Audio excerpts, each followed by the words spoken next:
What is going on, guys? Thank you so very much for joining us on Tuesday night. It is May 7th, 2024. I am your host, JD from New York, as always, coming to you live tonight on Tuesday Night Titans, episode number 47, with the one and the only Solid Monster has joined the Tuesday Night Titans cast. Brother, what is going on? Thank you so very much for being here on Tuesday night. I can't believe that it took this long for us to come together. It's like everyone's saying it's like the mega powers joining forces. Man, the gifts and the arts that we've seen. I think today we were the Legion of Doom today, I think. Well, we've been the Legion of Doom. We've been the Mega Powers. We were the Heart Foundation. I don't know if you saw that one. Of course, I'm Brett. And you were the Anvil. You make a pretty good Anvil. I don't know about the goatee and all that, but that's Lamont, by the way. I have to shout out Lamont. He's the one who's putting together all these. I don't know how he's doing it, but I never looked so good in my life. So Lamont, thumbs up, brother. You guys are crazy, man. The overwhelming support that we've seen collectively with the announcement that was made last Tuesday, and I listened to Jason's podcast over the last week, and I left him waiting on this announcement for like 2 weeks. No. 3 weeks. Three weeks. Sorry. You left me waiting 3 weeks, you son of a bitch, and I had to keep my mouth shut. And I'm getting all these comments from people, and I don't know. I'm gonna play dumb. I can't say anything. So 3 weeks. It's like when we were trying to find a new co-host, everybody was like, "Oh, it's got to be Jason. It's got to be Solid Monster, please." I'm like, "All right, let me get to work." The funny thing is, I was at the Atlantic City Beer Fest 3 weeks ago when I got the announcement that Drew was stepping away due to personal reasons. He couldn't do Tuesday nights anymore.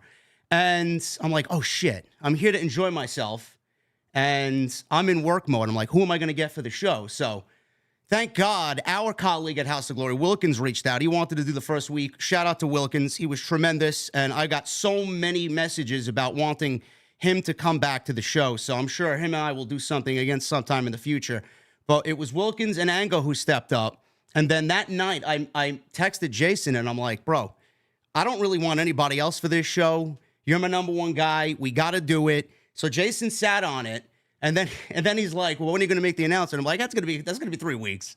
I got to get the intro made. I'm like, don't worry, the intro's going to be ready for us. I'm not going to debut it before you get to the show, and people are hitting him up. It was crazy. And then when the announcement was made, it was unbelievable, the reaction on social media, all across Jason's social media, all across my social media. So from us to you guys, thank you very much. I know it's a long time coming, and I know we both have our separate things, but for us to do this on a Tuesday night, I'm excited. I'm actually a little nervous because I respect Jason so much, and I want to make sure that it goes off well for you guys. But from us, thank you for all the support, man. It's been tremendous. I gotta say, I'm looking around here. I see, my mother's basement, and I'm looking. I see the bookcase behind you. It's like, it's all right. Yeah, it's all right. Yeah, you did a little redecorating. Yeah, all right. A little dusty in here. You know, man. We commentate pro wrestling from our mother's basements. It's the right. The age old troll. That's the comment. trope. Yeah, that's the trope. Yeah. But we got a lot to get into, man. We're gonna get into a lot of what happened this week. We got a few thoughts on the King of the Ring and Queen of the Ring. We're going to talk about the WWE Draft and how the roster's locked on Monday starting last night. We got some news and notes on AEW. We'll dabble in a little bit of everything tonight, and I'm excited for you guys to join us. But I have 2 questions before we begin anything. First of all, what the fuck are you drinking tonight? I can tell you what I'm drinking. It better not be H2O. No. Actually, tonight was a little bit of I thought tonight would be a Stoli night. So I've got some vodka OJ going on. I haven't done that in a while. I didn't realize it's 37%. So Jesus. Holy little shit. More. Yeah, it's an old bottle. So look, I want to make sure people can understand me, and I'm not going to just my tongue's going to be hanging out. So a little more OJ than vodka, but it's a vodka night for me. Okay. I got myself a Gentleman Jack Old Fashioned, so we both have our cold beverages of choice. Hopefully you guys got the same. And my second question, which has nothing to do with the show tonight and what we're going to talk about, and I told a few people close to me, because I've been listening to this shit nonstop, and it's been in my head for fucking days. Do you believe in Joe Hendry? Oh, this Joe Henry stuff. It's funny, I was doing a review the other night. This is before it really started to blow up. And I think it was a super chat. And somebody said to me, "Do you believe in Joe Henry?" And I like deadpan. I'm just like, no. And then I just moved on. But like, then I see what's going on. He's climbing the charts and everything. And I heard that damn song. And now I can't get this fucking thing out of my head. So I can sit here and tell you that I do in fact believe in Joe Henry. Okay. Well, there we go. We both believe in Joe Henry. It's We on my do. Spotify most played list for the week. So you see where my priorities are. But we're gonna get Get him into Hog. We gotta get him into Hog. we should. Honestly, I think that would be great. I wouldn't be surprised they belt him immediately. How popular he is. Yeah. We're gonna get into it, guys. But Jason, I want to leave the floor to you. Tell everybody where they can find you, what you've been doing, and where they can find your show on YouTube and Spotify and all other audio platforms. It's very simple. You type in Solomonster because there aren't too many people who call themselves Solomonster. It'll be the first thing that comes up. Like this guy over here, I'm streaming Monday nights, Wednesday nights, Friday nights, pay-per-views, podcast drops every Sunday, all the usual audio platforms. I've been doing that since 2007 because I'm old as shit. But that's where you can find me. And of course, every Tuesday night, you can find me right here on JD's channel. There you go. Very excited. There you go. We're all excited. You guys can find me on social media as well, at JD from NY206. You guys can find Jason on X as well, at Solomonster. Make sure you guys hit that subscribe button for both of our channels. I did link Jason's channel in the title and in the description. So just click his name. It'll take you right to his YouTube channel. And I actually linked his Twitter account down below in the description as well if you guys want easy access to that. And make sure you guys get those super chats in. We already have so much support already. Jason and I usually do the super chats at the end. And I know I see Lewis coming in with a $100 super chat. We had a few before the show started. Phantom67, I want to shout you guys out. David Thiering, and we got David George, all with $100 bombs tonight. Keep that energy up, guys. We absolutely love it and appreciate it. So get those super chats in. Any comments, questions, concerns? Jason and I will answer all of that at the end of the show. And please make sure you hit that thumbs up. We got 2,400 in here from my count. Make sure you guys hit that thumbs up. There should be no less than 1,000 likes tonight. Easy on episode number 47. All right, brother. I'm going to leave it up to you, man. I'm going to leave you to start us off with what we need to talk about tonight. Oh, I have homework? Yeah. You didn't tell me I had homework. The hell? Now, you know what? I was going to kind of shift the conversation, I think, over to the draft before we get into anything else. But I was going to ask you if you wanted to talk about Karen Flair.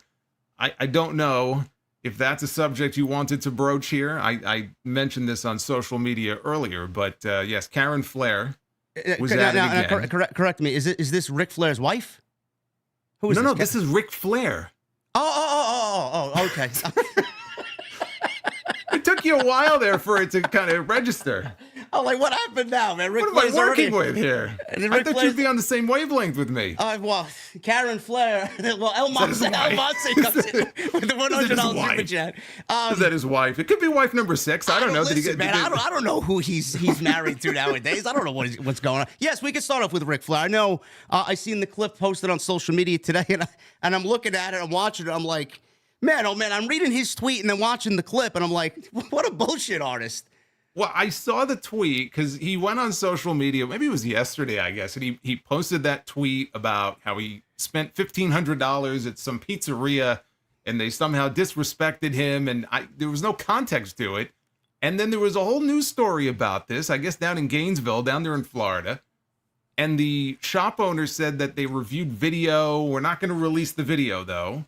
He didn't say why.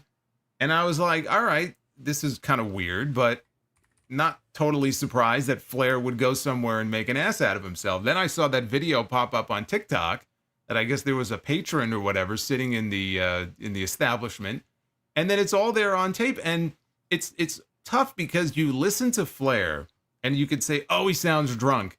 The reality is he always sounds that way. So you don't know, is he sloshed? Is that just, his normal speaking voice? But the fact that they cut him off, and it sounds like he was upset about that. And I'm looking at this, and now TMZ just came out with a story about it. And I don't want to spend too much time on it. But again, it's just one of those things where, you have somebody in Flair who as a wrestler is so revered. I mean, his career speaks for itself. But like time after time after time, it's just one of those things where if he just knew when to kind of cut things off, he could have rode off into the sunset, the most respected, well-regarded wrestler in history. And it's almost like you look at the last 10 to 15 years of his career, life, whatever you want to say, and it's just one thing after another. It's pathetic.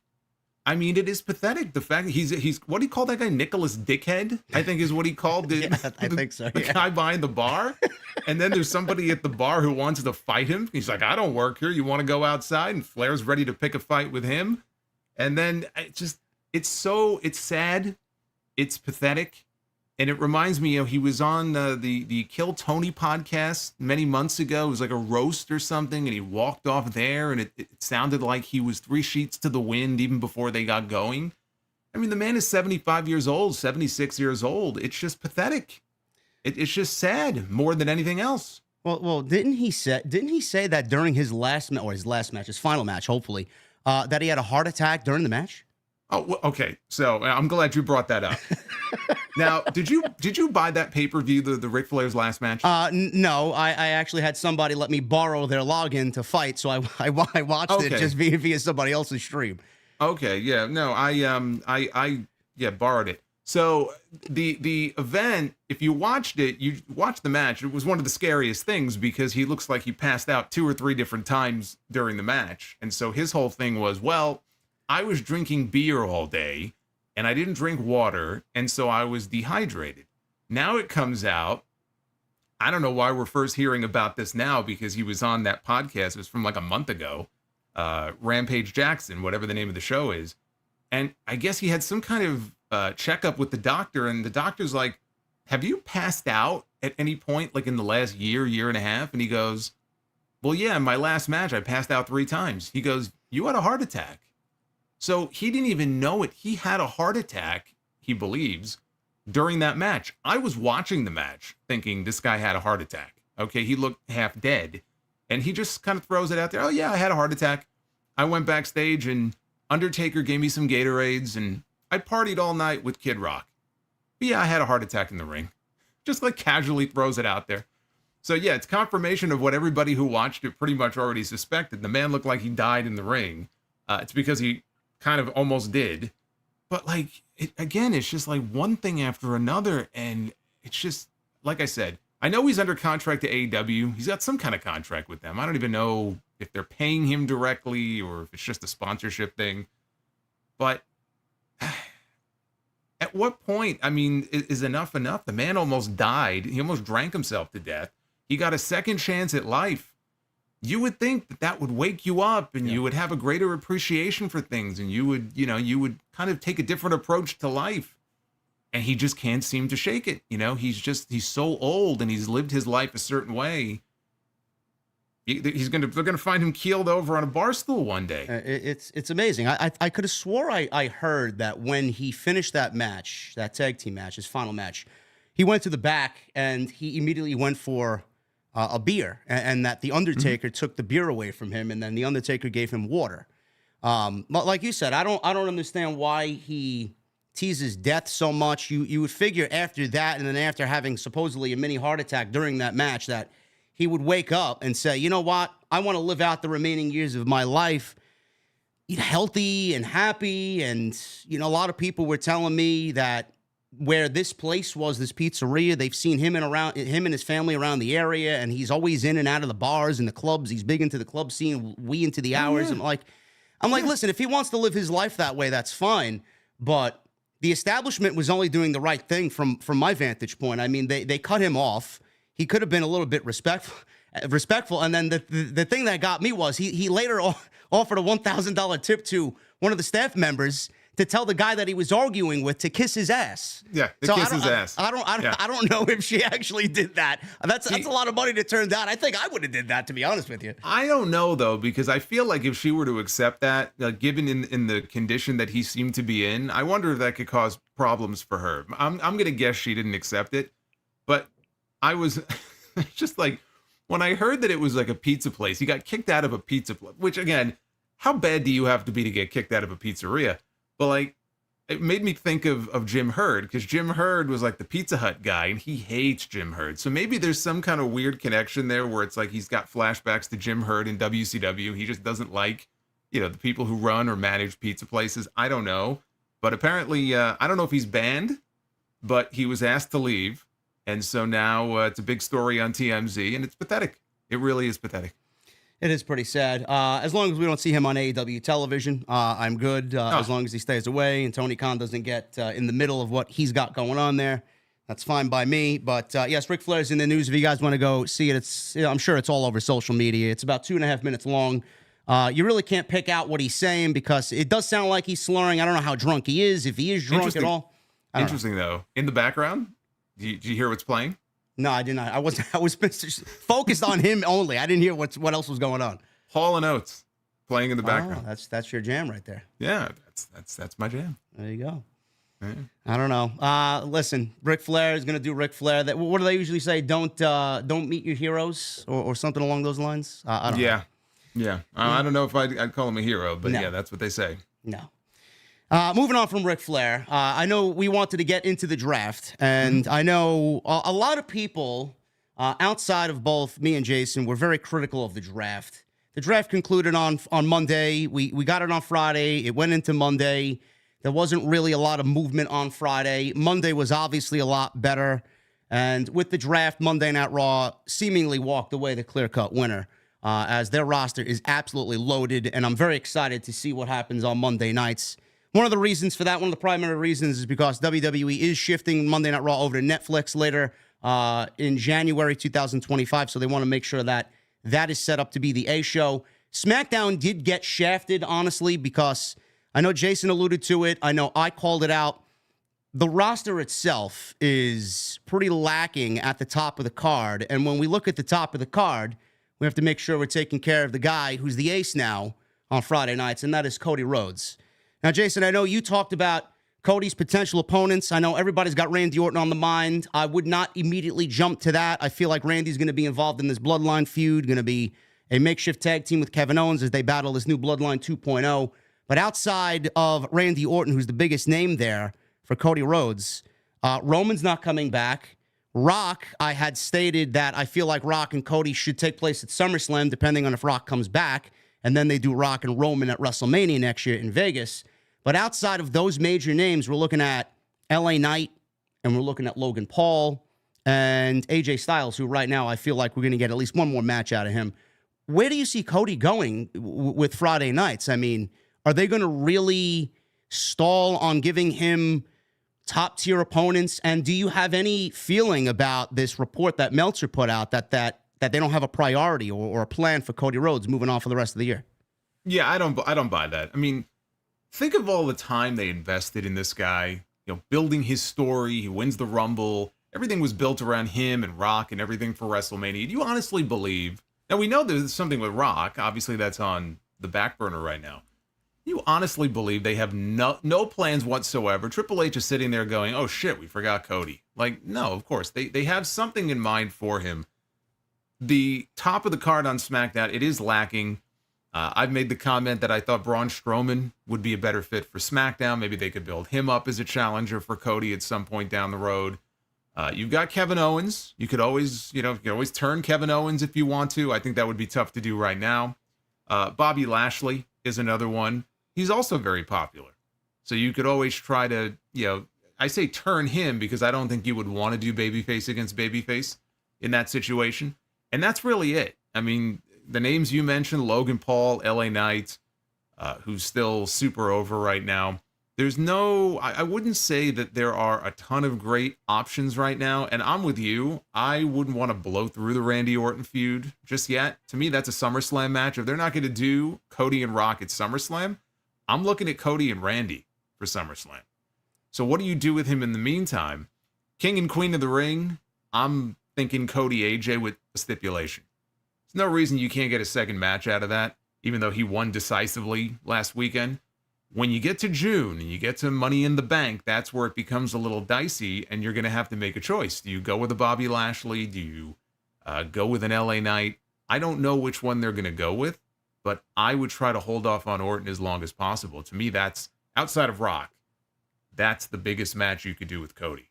Yeah, that's the one that involves the most story, too. And that's the one I'm, even before the draft, that was the one I was most interested in. That's a WrestleMania match, in my honest opinion. But it is a problem. Now, the reason why they said that many names weren't moved during the draft, WrestleVotes reported this week that WWE was pleased with how the draft played out. A lot of the fans didn't really feel that same way. And they didn't want to shuffle the rosters too much because they were happy with the talent that they had at the top of the card going into it. Now, WrestleVotes did note that they expect to see trades, a trade or two is what they said, before all is said and done here. When that happens, that remains to be seen.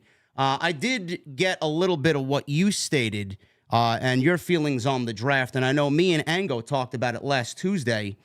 I don't know how we change the draft. What do you think the best way for WWE to attack the draft is? Do we just get rid of it completely? Do we move it and make it an NXT gimmick with trades only, like you alluded to? Or does WWE actually put some time and effort into it, move it away from Monday night and Friday night, and turn it into something like the NFL does or the NBA does, a real sports presentation style draft, specifically on Peacock or wherever they're going to be streaming, and make it like a huge deal away from the shows? Triple H is on the podium. He's the boss. He announces all the draft picks. You see the two war rooms. It's a small, intimate environment instead of doing it on Monday and Friday night. Trade deadlines like the MLB has. I know you're a Mets fan. I'm a Braves fan. Every July, trade deadline. What do we do with this to make it more interesting? Because I don't want to see it go away. I feel like the draft separating Raw and SmackDown is a great thing, especially with the oversized roster that they do have with NXT. I wish Tony Khan would adopt something like that. But what do we do here? How do we continue to move Monday and Friday nights along without having it be boring? Yeah, I'm not going to advocate for ending the brand split. What I'm advocating for, and I talked about this on my show on Sunday, I think the WWE Draft as it exists right now, you need to just blow it up and just junk it. And you got to start from scratch. And what I mean by that is you're talking about maybe going a different way where you do a proper draft that's not on Raw and SmackDown. Maybe it airs on Peacock or there's socials. You can do that, but you're still going to have the same problem that you had this year if they don't want to move only so many people. I mean, if you're going to have 75 to 80% of the people staying right where they are, it doesn't matter if it's on Peacock, if it's on Raw. That's fucking boring. Okay, that was my biggest issue with the draft this year, especially that first night. It just makes for bad television. So if that's the way it's going to be, then I say the WWE Draft as it is now with Raw and SmackDown, end it. What I was most interested in coming into the draft this year, who is going to move from NXT? That's what appealed to me. So we had Dragunov, we had Carmelo Hayes, and we had a few other people, Lyra and Blair Davenport and Dijak. To me, I think what you do is you adapt the draft as basically NXT only. And so every year at a certain time, there's an actual draft, and we know that there's going to be new blood called up to Raw and SmackDown from the NXT brand. We don't know who it's going to be, but we know for a fact that this roster is going to get a certain number of people, and this roster is going to get a certain number of people. In the meantime, you utilize trades, because now we have two general managers. For the longest time, we only had Adam Pearce, and I mean, did he even have a title? He was the WWE official. Well, now we have two proper GMs like we used to back in the day. There's no reason that you can't utilize trades throughout the entire year. Now, if you want to have a trade deadline like baseball does, you can have a trade deadline. But you don't even need a trade deadline. Throughout the entire year, and you don't want to do too many of them, but you can move the pieces around wherever you want them to go. My thing also is you can incorporate stories into the show. Let's say Becky Lynch, her contract is, quote unquote, her contract is coming due. And she makes it known, I want to test the free agent waters. So her Raw contract is expiring. Now she has both general managers that are courting her, and we don't know which brand she's going to choose. That's an easy way to get her off the show if you want her to go to SmackDown. If you want her to stay on Raw, that's fine too. They don't do that, right? How often do we see trades? How often do we see stories like that play out on TV where somebody wants to test out free agency? You can get around the draft by doing stuff like that. If you're only going to move a handful of people on the main roster around, what do you need a draft for? If everybody is going to be staying mostly where they are. So make that part NXT only. Utilize trades for the main roster talent and the other, stuff that I was talking about. And I think that's a much better format to go with than what Triple H did this year, because what he did this year was very disappointing. Now, we have some new faces from NXT, which I'm looking forward. I mean, look, we saw Dragunov last night. He's already breathed new life into the show. I mean, he's a game changer. I think he is too. I was looking around on social media. There's already people who didn't really follow him in NXT who were like, holy shit, who's this guy? Like, he won me over in one night. Yeah, no shit. He's going to win a lot more people over too as time goes on. That's what had my interest going into the draft. But I think the WWE draft as it currently exists, I just don't see the need for it to continue on in that format. And this way, this makes it a little bit more interesting because people can test the waters, and you want to move somebody, you can move somebody anytime you want. It doesn't just have to be during the draft. Now, Triple H is, I would say Triple H is more in tune with the audience than the previous administration was. I don't know why this was a great opportunity for him to really differentiate himself from Vince, because Vince's drafts were just awful. And I was expecting Triple H to do a lot more, and it actually very much disappointed me, like it did you, that Triple H didn't really change much of anything. It was basically what we got under Vince McMahon. Do you think he sees all of the negative backlash and all of the negative comments about this year's draft, and come next year, if they do the same thing and have a draft, do you think they make the appropriate changes based on the negative reaction this year going into next year, or do you don't think they care at all? I think that Triple H probably cares more than Vince did. I don't think Vince gave a shit one way or the other. I mean, he had a way of doing things, and you think he cares about what people like you and I think? No. I think Triple H might be more receptive to fan feedback on that. So I do think there's a good chance he'll make changes to the format. Or maybe we come to the draft next year and they're not happy with the rosters and they're going to move a whole bunch of people. Then the draft format might work. But I'm just looking at what they did this year. It seemed like they kind of liked the rosters for the most part, the way that they were. And so they were very hesitant to move too many people around. But when you have two television shows back to back, and the vast majority of the segments on those shows are sending legends out to announce. Like, there was one, I think it was on night 2, the second round, nobody moved. No. Like, literally, whoever the 4 choices were, I think it was Punk and whoever else, every single person in that round stayed exactly where they were. And I just laughed. I said, what is the point of this? What is the purpose of this if you're too afraid to move people around? And then it got to a point, too. It was not only that. I'm watching the show, and then Nia Jax, I know you called it out. I mentioned this as well. The night of, literally on X, Nia Jax gets chosen over both AJ Styles and LA Knight. Now, take nothing away from Nia Jax. I'm not the biggest Nia Jax advocate, but I appreciate what Nia Jax has done in this second run. I thought she's been doing great. The presentation for Nia Jax is great, but I'm not choosing Nia Jax over LA Knight or AJ Styles. Just based off that, I feel like the draft kind of insults everybody's intelligence, because I don't think you're a wrestling fan. You're choosing Nia Jax over somebody like LA Knight. No. Or are you going to choose the LWO over the Bloodline? No. Or, I mean, there were a lot of head-scratching choices in this draft. I'm glad you mentioned that. That was my other issue with it. It just made the two general managers look completely incompetent at their job. Because I would love to hear from them, like, why did you make this move? Right? They want it to be sports-like. At no point did they bother asking Nick Aldis, hey, why'd you trade for so-and-so? Or not trade, but like, why'd you draft so-and-so? Right? So there's no explanation for why some of these just dumb shit moves are being made.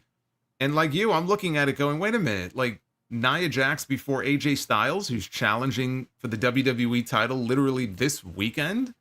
And then there were at least 3 or 4 other moves like that.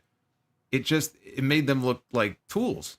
So you're not doing your GMs any favors by making them look stupid when they make moves that make no sense. Yeah, if this was a sports team, you'd be looking at your own general manager going, get this guy out of here. Like, why did he make this move? Yeah. But we didn't hear from them. So we don't know. Yeah, like you said before, the one thing, and I think a lot of people felt the same way, it was, well, all right, who's coming up from NXT? That's all we cared about. It's like, I don't give a shit where anybody else goes on the main roster. We're going to see them regardless. But Blair Davenport, Kiana James, Carmelo Hayes, Baron Corbin reemerges on the main roster, which I'll get to him in a second because I do have a theory on where he's going to end up. I don't think he's going to be on SmackDown, though he's in the King of the Ring tournament. and Dijak were all moved from NXT to the main roster. The one thing that I was looking forward to in regards to Triple H really making a difference is I'm a big tag team wrestling guy. I still don't think the tag team divisions are where they need to be. I don't really think we can honestly call them divisions because they're just so light-handed on both Raw and SmackDown. But where he did fix, I think for now, at least for now, the women's division, because Monday Night Raw got loaded with all of Damage Control. And then before you get into that, I got to call you out on one thing. Correct me if I'm wrong. You advocated for them to split those tag team titles. Yes. One set of titles I would like across both shows because I feel like the women's tag team titles have a set of rules that the men's should adopt. But no, I'm saying going into WrestleMania when it looked like this is what they were going to do, you were in favor of that move. Splitting, having two sets of titles. I was always for one tag team title, universal across both shows. Keeping it Yes. the way that it was, Yes. undisputed. Yes. Okay, I want to make sure of that because there was a lot of divided opinion about this, and going into WrestleMania, I could see where it was going. I called it right down to the teams that actually won. I mean, it seemed pretty obvious to me. But my caution there was like what you just said. These divisions individually are not deep enough to support two titles again. Like it's too premature to split the belts, which is what they did. And so now we're in the situation that I feel like we were in before they made them undisputed. So I'm with you on that they still have a lot of work to do as far as, adding new teams to, honestly, both brands. I just don't think that it was the right time to split the belts. Yeah, and I feel like we still have time to fix that because I'm going to get to this Baron Corbin notion or this theory about Baron Corbin. There was a segment on Monday Night Raw last night where Braun Breaker walked into Adam Pearce's office, and he asked Adam Pearce why he's not a part of the King of the Ring tournament. Now, on the surface, one would say, well, he's got a point. Why are you going to leave someone like Braun Breaker out of the tournament? I think we all know why he's not in the tournament because WWE doesn't want him to lose or they don't want to have him suffer loss. They want to build him up as a legitimate threat. So he walks into the distance, and then the camera pans above Adam Pearce's office in the hallway, and you see a Yukon Husky. Now, I've seen this theory floating around on social media, and it got me thinking, along with everybody else, they feel like Braun Breaker is going to be reunited with Baron Corbin, and Baron Corbin's going to be the one coming over to Raw via a trade. I would not mind that. And I know you and I don't watch NXT, but I've kept a close eye, or a close enough eye, on Baron Corbin and Braun Breaker as a tag team, and I loved what they did. Now, Braun Breaker, I don't really feel like is going to make a huge difference with that middle of the card on Monday Night Raw. I mean, there's just so many top names that I think are going to have a better or bigger priority than Braun Breaker. What do you think about putting that tag team together to add another solid team to the division? It would give Breaker something to do in the meantime while they figure out how to break him out. And Corbin, I mean, I think we both know that Corbin is going to fucking die 1,000 deaths on SmackDown. He ain't going to factor into anything. And before we get into any Baron Corbin singles run, I want to dead it right now. Corbin and Cody, I mean, let's stay far away from that, man. Let's get him in a tag team and put him with Braun Breaker. I think that would be a great way to utilize both guys and also aid the tag team division. Yeah, I mean, it's something, I don't think Braun needs it, but I think Corbin does. So it's just a matter of priorities. I mean, who's the priority here? The priority is Braun Breaker. Braun Breaker on his own is going to do just fine. I mean, he's smashing dudes. He's beating them in 10 seconds. I agree that it's the best thing for Baron Corbin. The Wolf Dogs thing, they gelled well. I don't know that there were too many people who expected that to happen, but, they had a pretty good run together. I don't hate the idea. It would give Braun something to do in the we all know he's going to break out and be a huge single star. I mean, everybody knows that. So I'm not against the idea. And I think that for Corbin, I mean, I'm just trying to envision what his run on either brand would look like by himself. And I think it's Shinsuke Nakamura. Yeah. That's it. I mean, that's it. I mean, if they keep him by himself, yes, maybe Triple H will do a little bit better by him than Vince McMahon did, but it ain't going to be much. So for his sake, reuniting the Wolf Dogs, not a bad idea. It's not something I think should be a long-term thing, but I'm not against the idea. And we also have the rumor of the Wyatt family being reformed. That's another group of people that they could maybe utilize. They brought in Guerrillas of Destiny. So that could be another tag team to fill in a slot on SmackDown. So there are moving pieces. We just don't know where these pieces are going to fall into place or when they'll fall into place. But I hope that they could rectify that. Where they did rectify was the women. I mean, they moved Damage Control over to Raw. You get 3 solid ladies over there in Io, Asuka, and Dakota Kai, most of which were in the Queen's Crown tournament last night. Asuka was injured. We got Blair Davenport moving over to SmackDown. Kiana James getting called up from NXT on Monday Night Raw.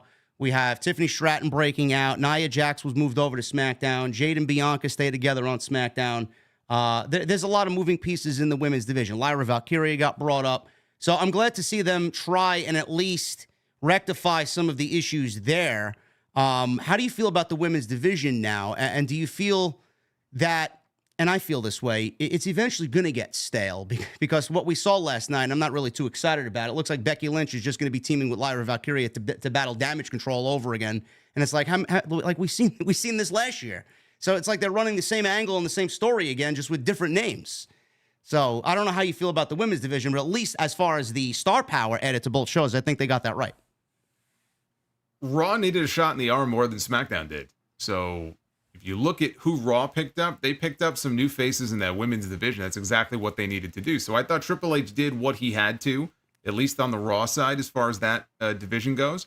And SmackDown, look, SmackDown has Bayley, Bianca, Jade. It's not like they don't have anybody. Tiffany is over there still. Charlotte's coming back.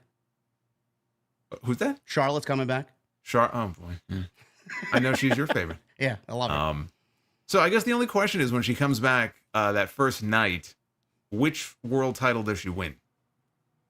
She's, I don't know. Am I wrong? Is she cashing in the Charlotte in the Bank contract? That's exactly what it is. It's the Charlotte in the Bank. I've said that for the longest time. She doesn't need money in the bank. She has Charlotte in the bank. All she has to do is show up, and that's it. Well, you know they got Charlotte and Tiffany Stratton on the mind already before they even bring her back to television. You know that's going to happen. So, well, I mean, it's definitely going to happen. I hope it's not something they go to right away. Well, Andrade got traded right to SmackDown, so I guess that's probably where she's landing. Yes. Yeah. Okay. So that's where she'll end up. So. Yeah, I mean, again, both women's divisions now post-draft are in a better state than they were going into it. The Lyra thing, she came out on Raw last night, and that was her debut. It was smart for them to do what they did when she initially ran out. She ran out there to save Becky, and I thought that was smart because had she come out by herself to her music, she would have come out to crickets, and nobody would have cared. So at least she went out there. She made the save for the champion. I think Becky is going to do everything in her power to help her along, whether it's working together, working against each other. I said this, about Lyra last night. Mechanically, she's good. I mean, she's a good wrestler. From when I was watching NXT and I was watching her, she always felt to me over-pushed for how over or not she was. So her work was fine, but even in NXT, it never really felt to me like the crowd was really behind her fully or invested in her, but they were pushing her like crazy. And I think if they do that again on the main roster, they may run into the same situation. Unless we see a side of her that we just didn't see in NXT, charisma-wise, promo-wise, maybe she'll show me something I didn't see out of her before. So it's smart for them to sort of link her up with Becky in that way. Is it going to work? I don't know. Becky is going to be wrestling Liv Morgan. Liv Morgan is going to be wrestling Rhea Ripley when Rhea Ripley comes back. Are they going to put the title on Liv? 50-50. I think they should, at least briefly, so that when Rhea comes back, she can beat Liv and get her belt back. We don't know when Rhea is going to be back, though, so who knows? So is it going to get stale? Everything gets stale after a while. I'm not trying to look at it and go, oh, it's going to get stale. Of course it's going to get stale. If they don't make the moves they need to make it interesting, it'll get stale. But I want to just compliment them for now because the moves he had to make, he made. And now the challenge is trying to get some of these women over and come up with interesting stories for them. That's always the hard part. That's Tony Khan going through the same thing in AEW with his women's division, right? It's not a lack of talent. I mean, look at all the talent he's got in that women's division. It's coming up with stories that are compelling, that people are interested in, where they want to see these people. Yeah, I agree. And I know a lot of you guys want me to watch NXT. I physically can't do it anymore, but I do tune in via clips, and I put it on late at night when I'm laying in bed and I need something to fall asleep to. But, the parts I do keep up on, I will say this. The one thing that they need to do is take the approach that Shawn Michaels has done in NXT on the main roster. We see a lot of Becky Lynch. She's the champion. We see a lot of Bayley and who she's feuding with. She's the champion over on Friday Night SmackDown. WWE needs to give us more than just who's chasing the champion. Now, I don't want them to add a mid-card championship like they did the Women's North American Championship. I think the main roster is already bloated with championships that don't really mean much of anything. I feel like WWE could benefit from the women's division having a storyline that does not involve the championship. They have the woman power on the show. They have the depth in the division for that to happen, but they don't do that. I'd like to see something like that where someone comes out of that looking good and we can start building some stars outside of the Beckys and the Jades and the Biancas and the Tiffany Strattons. I want to see more of the lower end women get some really solid story writing behind them so that I can invest my time in them.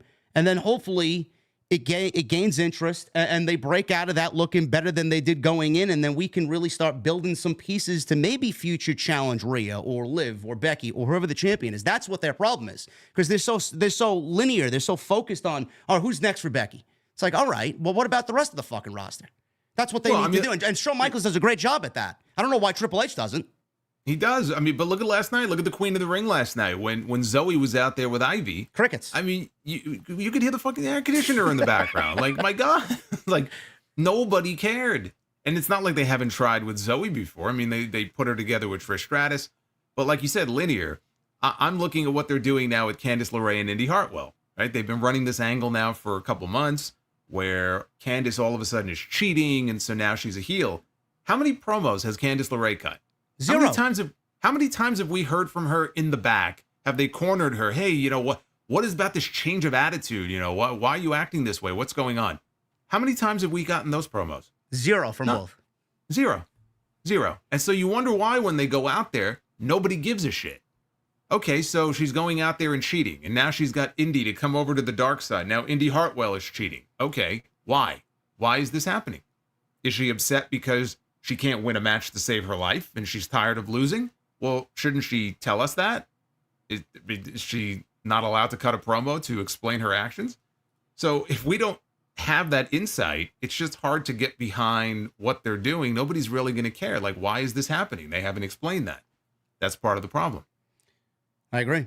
I've complained about that for the last several weeks. It's like, at this point, I'm over it. I don't care.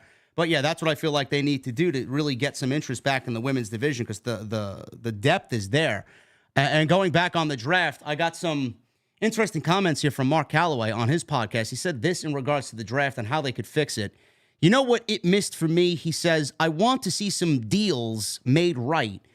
Like a lot of teams, they want a quarterback. They trade up or down.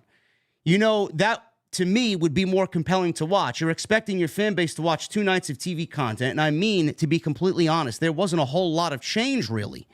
It's difficult to get everyone placed right. You got to get everyone placed where they're supposed to be moving forward. And I can tell they're making efforts to do that the way the draft is promoted. I just think there needs to be some more of something, like you said, drama. Something needs to happen big where people get hooked. Now, if Mark Calloway is saying that, I don't know why they don't, immediately go and fix something. Some Mark podcast. What does he know, right? Come on, give me a break, right? Yeah. Look, we're saying the same things. He's saying the same thing. You don't have to be a fucking genius. You watch the show. It's obvious. Look, to go back to what we were talking about before with the draft. When you do a trade, it doesn't have to be 1 for 1. Mm-mm. If you have, and they do this in sports, if you have a blockbuster trade, right? Every now and then there's this big blockbuster trade. It could be fucking 6 for 1 or 6 for 2. You can do stuff like that too. It's so easy for them to move people around to where they want them to be in the absence of a boring draft. And so that's one of the things that they can do. He's absolutely right. All he's doing now is he's a fan. So he's watching the shows, and now he's seeing it from that perspective. And he's also saying, man, this is fucking boring. Like, how come they don't do this? And how come they don't do that? Now, it's funny how sometimes when we say it, oh, well, we're a bunch of Mark podcasters, and it's the IWC, and it's this and that. Is The Undertaker now part of the IWC? I mean, is he going to get the same criticism that, everybody else does when they make these complaints? Or are they actually going to do something about it and make changes? You would think. Hopefully something changes next year. But again, Monday Night Raw was set up for the Netflix deal. They want that roster to be strong as possible. And then SmackDown, I do feel like they will adjust SmackDown as the weeks go on. But, I mean, right now, I don't think there really are any complaints coming out of Monday night. The amount of wrestling we're going to get on Monday is going to be tremendous, just based on what we've seen last night. And Jason and I are going to get into the King and Queen of the Ring tournaments because I do love a good tournament, and the wrestling-heavy aspect of what it was last night really kind of made me feel happy. So we'll get into that as well. And more names that we are obviously sitting on, but we don't know where they're going to be placed is the Wyatt family. And there is a lot of rumors right now that Bo Dallas is assembling a new Wyatt family, or at least trying to pay it forward, or an homage to Wyndham. And a new Wyatt family may be on the horizon. With all the QR codes and trailers that we've seen, I really haven't kept up on all of them, but they have actually gotten creepier and creepier from what I've seen, especially with what we saw Bray do when he came back. They're a lot more creepier than what Bray was doing. So as of now, currently on tap to be in the new faction. Now, this is strictly rumor. This is coming from PW Insider, so please take it with a grain of salt, even though they are very reputable. Nikki Cross, Dexter Lumis, which is interesting because we haven't heard a peep from Dexter Lumis since last year. Joe Gacy and Eric Rowan will all be slotted next to Bo Dallas as Uncle Howdy to lead the new Wyatt family. Now, WWE started a cryptic campaign in the weeks leading up to WrestleMania. Everybody thought it was going to play out at Backlash. There were some instances with some latitude and longitude coordinates that led to France. That didn't happen. Now people are saying it's going to happen in Saudi. Whatever the case may be, we know he's on his way back. How do you feel about this, Jason? Because I feel like with the Wyatt family coming back, it's great in theory to think about, because all these names, clearly just by name and what we've seen them do previously, they all kind of gel together. They all fit. They all got the same type of creepiness or same type of character about them that they would feel good in a group together. But with Wyatt, when he was in the ring, WWE never let him go out there and wrestle. Now, I don't know if that had to do with his health condition or not, but even when he was the Fiend, in the height of the Fiend character, they never let him go out there and wrestle. And from what I vividly remember when he was, in the Wyatt family, when he was Swamp Man Bray, he put on some fucking banger matches. The guy went out there and wrestled his ass off, and he was very good. I loved the gimmick. I loved what he brought to the table in the ring. With what they did with the Fiend, they never let him go out there. It was all theatrics. It was all gimmicks, smoke and mirrors. And it relied on mostly story. And then when we got to the in-ring aspect, it never really panned out. That's what they need to change with this version of the Wyatt family, because Bo Dallas can wrestle. These other members can wrestle. It's going to be a very difficult task for Triple H and the creative team to take what they want to do storyline-wise with these guys and have it translate to the ring. But the one thing I want to see change is let these guys go out there and wrestle. So I feel like the happy medium is, how can we make it make sense, promo-wise and story-wise, and then have it translate to what happens in the ring? What do you think about this new Wyatt family? Are you excited about it? Yeah, I mean, I don't know if excited would be the word for it. I mean, I'm kind of taking a cautious approach to it because I don't know what it's going to look like. I mean, obviously these are all kind of like dark characters, and it sounds like they're planning on lumping all of them together. So I think the potential is there for it to be something that works. I tell you what I like. I appreciate the fact that they're allowing Bo to carry on his brother's vision, his legacy. I assume you watched the documentary, okay? Yes, I did. I watched the Bray Wyatt documentary. It was very well done, especially towards the end. It was very emotional. And then they had the little Easter egg at the end with Uncle Howdy, so you knew something was being planned. But you look at Bo Dallas in that documentary, you could tell, like, he's still, it's still a sore spot for him. He lost his brother, and he's still very upset about it, as you would imagine. I think it's cool that they're allowing him to kind of take these characters and take this whole concept of what they're doing with these videos and continue it. That does not mean that when they debut and once we see it, in action, it's going to be great. I don't know. I like Bray Wyatt, but there were things that Bray Wyatt did with that character that I thought sucked and I didn't like. Sometimes it was very hit or miss, and I think it's fine to admit that. You know, when he came back and he did the Mountain Dew pitch black match with LA Knight, it was awful. I hated that. So, and even in the documentary, they talk about how he could be his own worst enemy. He's got so many ideas. It was tough to rein him in sometimes.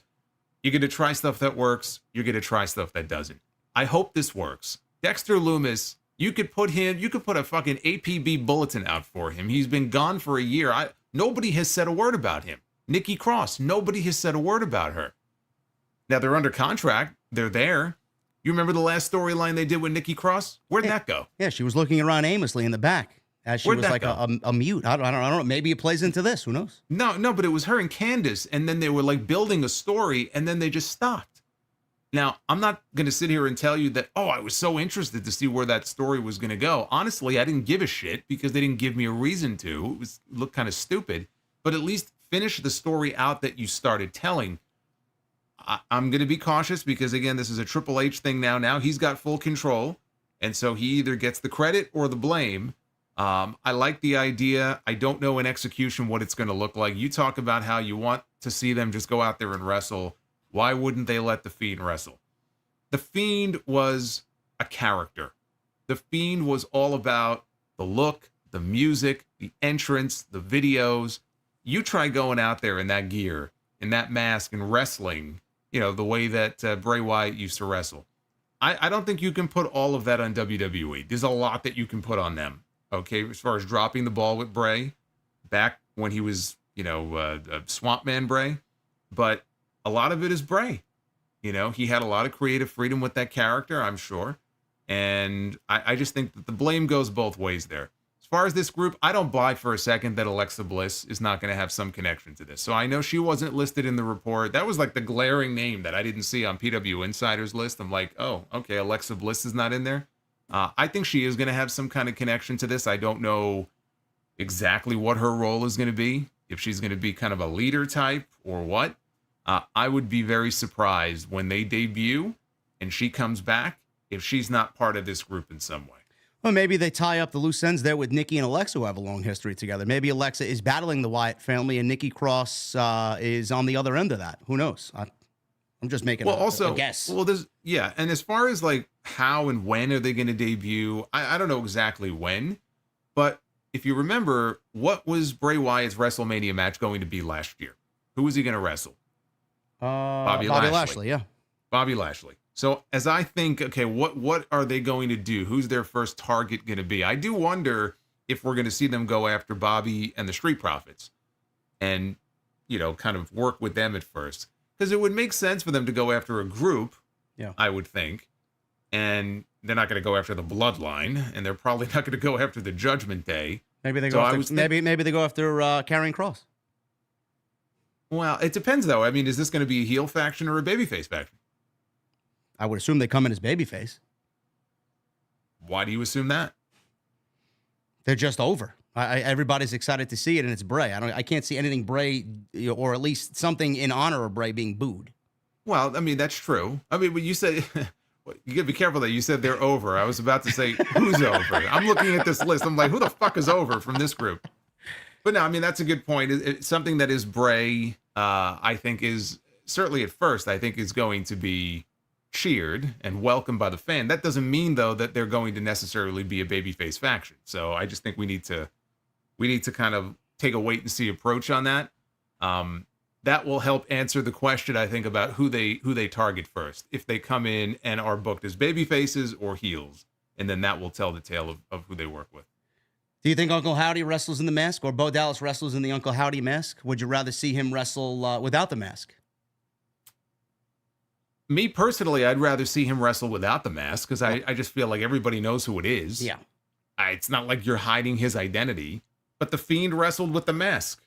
So I don't know. I don't know what they're going to do. If it's me, though, he wrestles without it. Yeah. Because I look at that and I'm like, why would you want to wrestle in that mask? Yeah. Like, I feel like that's one, and like you said, you are correct. It was mostly Bray. Like, he wanted the story to kind of play out in real life in the ring with the mask and the lighting and the theatrics and the music. And it's let's not go and do that again, because I feel like that really held him back from what he was truly capable of. And I know Bo can wrestle, and I would like to see them take a different approach to it. But the story, you know, they're all creative individuals. Dexter Lumis is a talented guy, beautiful artist. You know, they're all talented in some way. They're all creative in some way. I just want to see them actually wrestle, like instead of all the theatrics and the fucking puppets. Yeah, and we know Joe Gacy can work. Yeah. I mean, because Joe Gacy had some pretty damn good matches in NXT, and they kind of leaned on him because I think they saw him as somebody who can go out there and he can work his ass off. So we know someone like him can work, and I think he fits a group like this like a glove. So this would be the perfect way, I think, to introduce him to the main roster. So I want to see it succeed, but do I think it's going to? Honestly, I don't know. I mean, we've been down this road before with some of the Bray stuff and the characters and the puppets and everything. It worked for Bray. Is it going to work for Bo? I hope so, but I don't know. I don't know until they actually introduce them and we see how they're used. Yeah, it's going to be interesting. I'm very intrigued by what happens and when it happens. I think adding those individuals to the roster is going to be a nice shot in the arm for whichever brand gets them, but I know a lot of people are excited about it. We'll see. Hopefully it makes sense when it does happen. But moving on with some of the other moves that happened after the draft, we got some contract news. Kevin Owens, he was quoted saying that he's got about 9 months left on his current WWE contract, and he's not sure what comes next. He says that his contract is up late January, early February 2025. I gotta interrupt you. Go ahead. I'm feeling that 37.5% right now. Oh, look at that. Nice. Holy shit. See? Monster could get down with a cold beverage, guys. You worried that he was going to bring some floofy cold beverage. He's got the vodka. Flowing. What do you got over there? You got like your 8%? Is that what you got over there? Me, I got a Gentleman Jack Old Fashioned, which is already done. I need another one. I don't have a butler here tonight. I can't get another drink. I got my seltzer though. What's wrong with the blueberry? Is it tasty at least? No, it's great. It's great. Right. I just didn't realize how strong it was. You know, it's like Stoli is known to be strong, huh? It is. But that's like on a whole other level here. Like, I didn't really take you to be a vodka drinker. I'm not. I often say vodka is the devil because it is. Been to many birthday parties over the years, and you know the vodka's out and everything, and it's like it doesn't take much. No. So you know you want to enjoy it. You want to take your time with it. You want to enjoy it. But I figured, you know what? I haven't had it in a while, and I saw the bottle. I'm like, why not?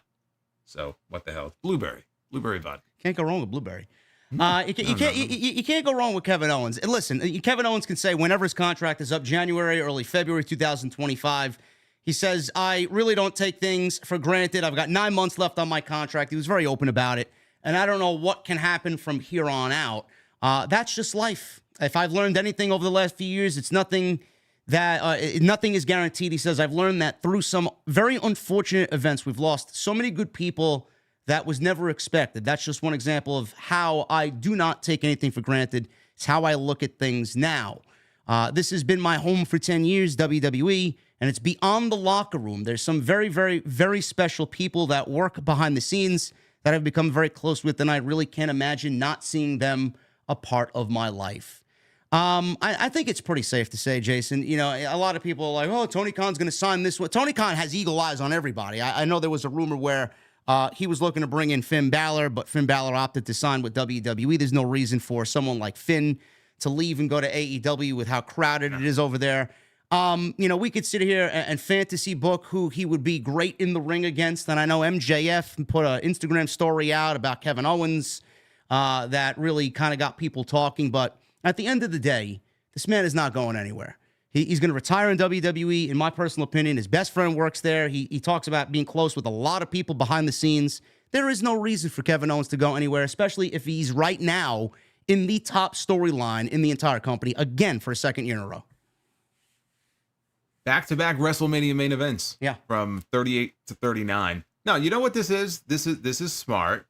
This is called negotiation. Yeah. This is, oh, my contract is up in 9 months. Anything can happen. It's smart. It's smart. You want to get the best possible deal you can. It's like Drew McIntyre. After Drew McIntyre signed this new contract, the first thing he said when he went on Pat McAfee, I was never leaving WWE. Of course not. Because why? You're not going to come out and say that because it's stupid. Endeavor's got plenty of money. If they want to retain your services, you want to make the most money that you possibly can. Kevin Owens is not going to go anywhere, but it's stupid for him to go out 9 months out and say, no, I'm not going to go anywhere. I'm going to stay with WWE. I'm sure we'll come to some kind of a deal. No, you got to keep that little seed of doubt out there because it's smart. But I'm with you. There's no reason for him to leave. If he was going to leave WWE, it would have been the last time. When people were talking about, oh, he's friends with the Young Bucks, and maybe he's going to go to AEW, and they thought they were going to get a reunion of them together. When he stayed with WWE, and then you look at the way that he's been booked, which is the best that he has been booked the entire time that he has been on the main roster. You look at Kevin Owens over the last couple of years, and you tell me that he has not been booked as good as he was at any other point consistently since he got called up to the main roster. And like you said, he's got a lot of friends there. His best friend is there. He's talked about how, and I think other people also have said, he's going to be, if he wants to do it, he's going to be a great person behind the scenes when he's ready to, hang it up, whether it's a producer, an agent, whatever you want to call it. He's going to have a whole career for himself after he gets out of the ring working for this company. He's got no reason to leave, so he's not going anywhere. Yeah. The way that I see it is, it was maybe 2 years ago, 2.5 years ago, where I think or at least my tone anyway, would feel a little different. Kevin Owens would be great in AEW. They'd use him well. He's got all his buddies over there, a lot of history with a lot of different people over there. He'd be at the top of the card over there. Nowadays, I don't really feel that way because I'm not really all that high on AEW creatively as I was maybe 2.5 years ago.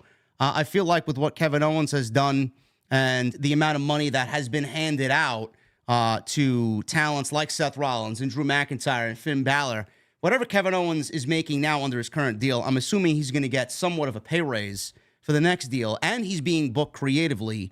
And I know you and I, Jason, have cited always. I love the Jim Ross quote. It's either cash or creative.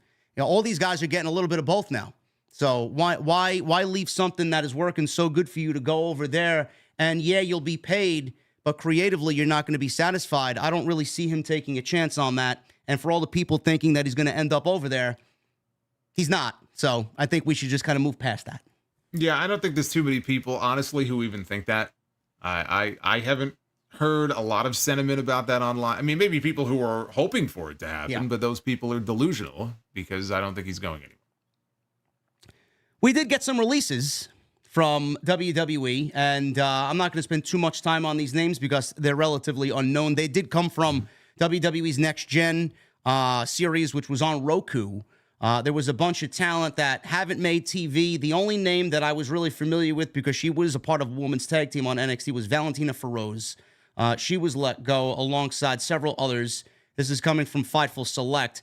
The two names, or three names, I should say, that were really eye-opening or bigger than what was given with those other names were Drew Gulak, Von Wagner, and we got Gable Steveson released. Now, that goes along with Cameron Grimes, Xia Li, Zion Quinn, Jinder, Songer, and Veer. And then, like I said, Von Wagner was released along those names as well. Songer? Who? Songer? Did you say? Is that what you said? Songa. You said Songer. I'm like, who the fuck is that? Songer. Listen, man, I gotta be nice to Jinder, man. We may see him in Hog soon. Are you sure you don't have this 37.5% fucking Stoli in your glass over there? No, Songer. I don't have. What the fuck is that? I don't think I have any vodka in the house. Period. I didn't hear about that release. Who's he? Yeah, Songer. Sangha, along with Jinder and Veer Mahan. But the bigger names, like I said, were Gulak, Gable Steveson, and Von Wagner were released. I know you talked about Gulak, bro, and there was a lot said about Gulak. The whole Ronda Rousey situation really kind of got exploited via Ronda Rousey. She went on national TV and mentioned Gulak by name, that he touched the drawstrings on her sweatpants, and he made things worse, obviously, by going on social media and giving an explanation. I don't really see how in any situation how that comes about by you touching someone's drawstrings. But no, I don't know about you, but I have shaken a lot of hands in my day, And I can never remember a situation where I went in for a handshake and I went below the belt. No. So I'm not really, unless the person's like, 8 feet tall, I'm not really sure how that works. So a lot of people were under the impression that he was fired because of this situation, and you would think that would be more than enough to fire anybody. And with the current climate in the company, they're going to get rid of anybody that is kind of, riding on those rough seas there with all the allegations that Vince is undergoing right now. Let's get rid of all that bad stuff. So we get to Backlash, and Backlash was fantastic. Crowd was unbelievable. We get to the post-show media scrum, and Triple H, towards the end of the scrum, was asked about Gulak and why he was released, and was asked, plain and simple, did the Gulak situation with Ronda Rousey have anything to do with him being released? So Triple H says, well, where'd you hear that? And this guy cites Fightful and PW Insider, and Triple H goes off on this poor guy who was asking a question, and then goes off on Fightful and PW Insider and says, well, first of all, if you're going to cite news sources, pick some good ones. That's where I would start. Credible, really, maybe. And then he goes on to say, we release talent all the time. The NFL releases 400 or 500 players a year. We release talent all the time. It's a part of what we do. You can't just hire people, bring them in, keep hiring more people and bring more people in. So an unfortunate part of the job is talent gets released. Can I say that he was released? No, he was not released. His contract was just not renewed. So this caused a shitstorm on social media, and a lot of people were like, well, then why was he fired? So Fightful follows up with a report, and they give some more backstory to this, and shout out to Fightful and PW Insider. Jason, I know, cites Fightful and PW Insider, so do I. I mean, I don't really trust a lot of people in the community, and I would trust Sean and PW Insider more than I would do a lot of people, and we use their content to really push our content out as well. So, thanks to them. But Sapp and Corey Brennan followed this up and said that they have some news on Gulak in regards to the sexual misconduct made by Rousey. Corey Brennan of Fightful is told that this initiated an investigation by WWE and on Gulak as a whole. And people that they spoke to in NXT, the belief is that Gulak's public response to Rousey's claim only made things worse for him, and that was really not the determining factor in not bringing him back. So they did ask around, and then they uncover that Gulak was indeed a bully who would often target injuries during matches with talent that were recovering from minor injuries at the time. One talent claimed that during a match with Gulak, the former no-catch crew member purposely dislocated a previously dislocated finger on a talent, while another claimed that Gulak would intimidate talent into not reporting the incidents. Fightful also learned that an incident happened during an NXT taping last year where Gulak verbally reprimanded by Shawn Michaels and NXT coaches for intentionally spiking an opponent during a match. One NXT talent who worked with Gulak noted that he was odd in the sense that he would often test talent to see if they would react to his bullying. So the way that I read this is that, yeah, they're not going to outright say that he was fired because of the Ronda Rousey situation. They hid the real reason why he was being let go or not being renewed, because they didn't want the real reason to be Ronda Rousey and him touching the drawstrings because of everything that's going on right now with Vince McMahon. So Fightful did some undercover work, and they came up with the reason, and these sources gave them the reason, and that's what they're going to go and blame Gulak's release for. That's all I could come up with. I mean, the climate there clearly hasn't changed. If none of this shit was called out when it happened, which is my question, why did this stuff happen, and why was this allowed to happen? Who's sending this guy out there to intentionally injure people coming back from injuries, and why wasn't it brought up in anything backstage? I don't really understand that aspect of it. Yeah, I don't know why he's going out there and then getting into blow-ups with Shawn Michaels, and if all these incidents are going on, first of all, how come action wasn't taken before now? And even now, according to Triple H, they're just letting his contract expire. It's not like they haven't gotten rid of people before for disciplinary reasons. So the whole thing is just it's very fishy to me with the Bill DeMott Jr. over here. I mean, these reports are obviously fucking terrible. If he's going out there and injuring and re-injuring people and, bullying people because he thinks he's some hot shit. The whole thing to me, the Ronda Rousey thing coming out when it did, and now all of a sudden Drew Gulak, almost immediately after that, was pulled from TV. So, I mean, we're first hearing about this now, but they pulled him from TV almost right after that came out. Yeah. And they had Tony D'Angelo and his family go out there and say it's been taken care of. And he's sleeping with the fishes. He's sleeping with the fishes. Yeah, he's sleeping with the fishes. We all know what happened the last time they wrote off somebody on NXT. He ended up in AEW. So the timing is very suspect. But if all of these things were really going on, I mean, it's a valid question to ask. Why only now are they waiting to allow his contract to expire? Because it sounds like this has been going on for maybe a period of a few years. Yeah. So why is this first coming out now? Why wasn't something done about this before if people knew about it? Well, my question to you is, if the Ronda Rousey situation wasn't made public, is he still with WWE? Oh, absolutely. Yeah, no. I don't believe for a second that if the Ronda Rousey thing didn't come out, he never would have been taken off television, and he would still be there right now with the No Quarter Catch crew, which was his faction. I don't believe for a second that he would have been part of these releases. No, not for a second. Look, they trusted him to help with training Logan Paul and Bad Bunny. That's so right, it's not just that, oh, he's a good wrestler.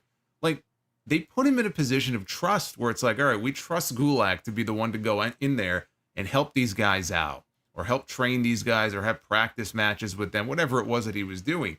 So you mean to tell me that if the Ronda Rousey stuff didn't go public the way that it did, which was a bad look for them, that, oh, well, he would have been taken off TV anyway? Bullshit. Does this guy find work after WWE, after his contract lapse here? Do you think he finds work again? Of course. There are people in wrestling that have been accused of far worse who are still wrestling today. Yeah. That's wrestling. You're going to have people who do things or are accused of things, and maybe they lose their job in like the big company, and then eventually they'll just turn up somewhere else. So yeah, I have no doubt we're going to see him pop up somewhere. But Triple H did really, from my vantage point, from my point of view, the Triple H's tone towards that comment seemed a little aggressive. Yes, I don't think he really needed to name drop two of the more credible sources in the community. I felt like he could have really answered the question in a different tone. But like I said on my end, I don't think they really give a shit about the dirt sheets. I think they look down on the dirt sheets, and no matter the administration change, Vince didn't give a shit about them. He didn't acknowledge them, and Triple H is going to do the same thing. So that attitude in regards to that, part of the community and that aspect of pro wrestling, they're always going to look down on. So I'm not really surprised he gave the answer that he did. Yeah, I mean, I'm not surprised, and I don't think enough people, frankly, are holding Triple H's feet to the fire on this. Triple H is going to be in this situation as long as he continues to do scrums after these shows. Okay, I go back to the one after the Royal Rumble. This is right after the Vince stuff broke. Okay, and I know that he's in a weird position with that because it was still breaking news and it was such a horrendous story. And oh, by the way, this guy is also his father-in-law, and the grandfather to his children. So I wasn't expecting him to necessarily come out and give us his honest feelings on the situation, but the way that all went down in January, he could not have handled that any worse than he did.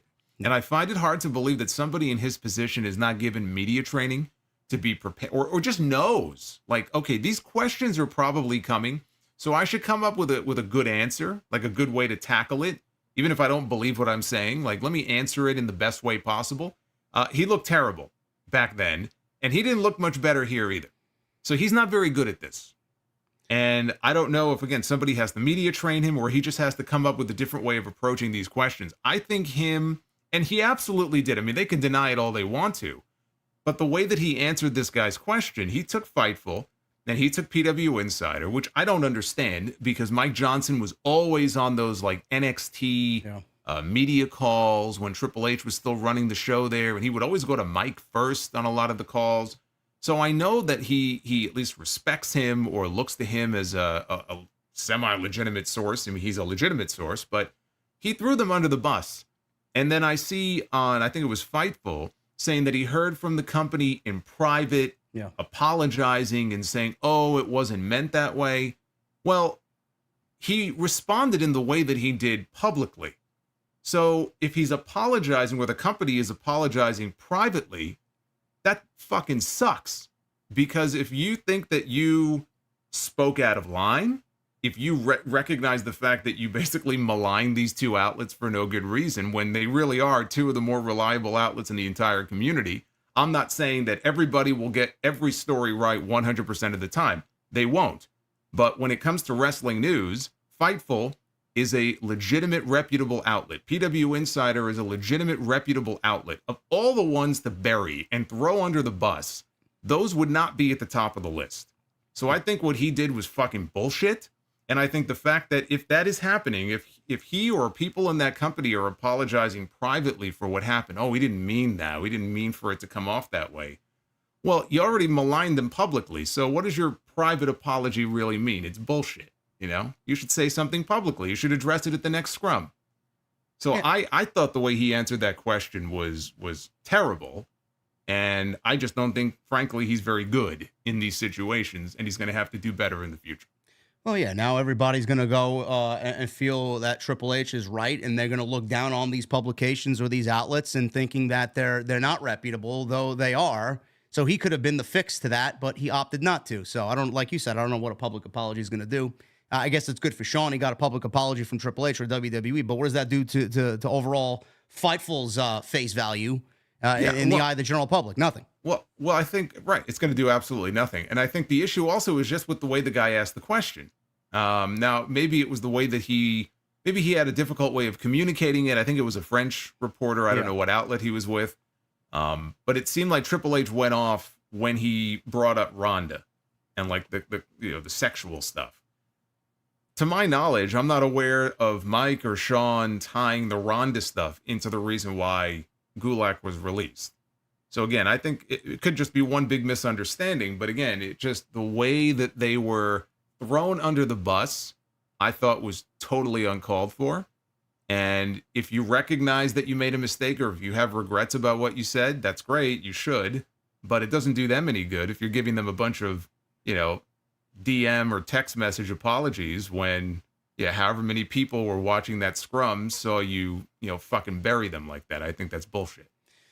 Yeah, like you said, Triple H did not come off. I gave an explanation as to why Triple H answered the way he did at the Royal Rumble. He could have absolutely answered that situation a lot better. I felt like Cody Rhodes gave a better explanation than Triple H did during that scrum. And then here I felt like he was just overly aggressive for the sake of being overly aggressive. And it was towards the end of the scrum, so nobody could really kind of push him when I wanted him to be pushed. Like, all right, well, he's not fired or released, because of the Ronda Rousey situation. Then what exactly is he released for? Like, nobody had a chance to follow up the question. Well, here's the thing. He didn't answer that question, did he? No. He never addressed the Ronda part of that question. No. He just kind of skated by. He didn't address it at all. He gave no answer whatsoever. So, yeah, I think that there are people at these scrums where, look, you want to do a scrum, you're going to get questions sometimes that are uncomfortable.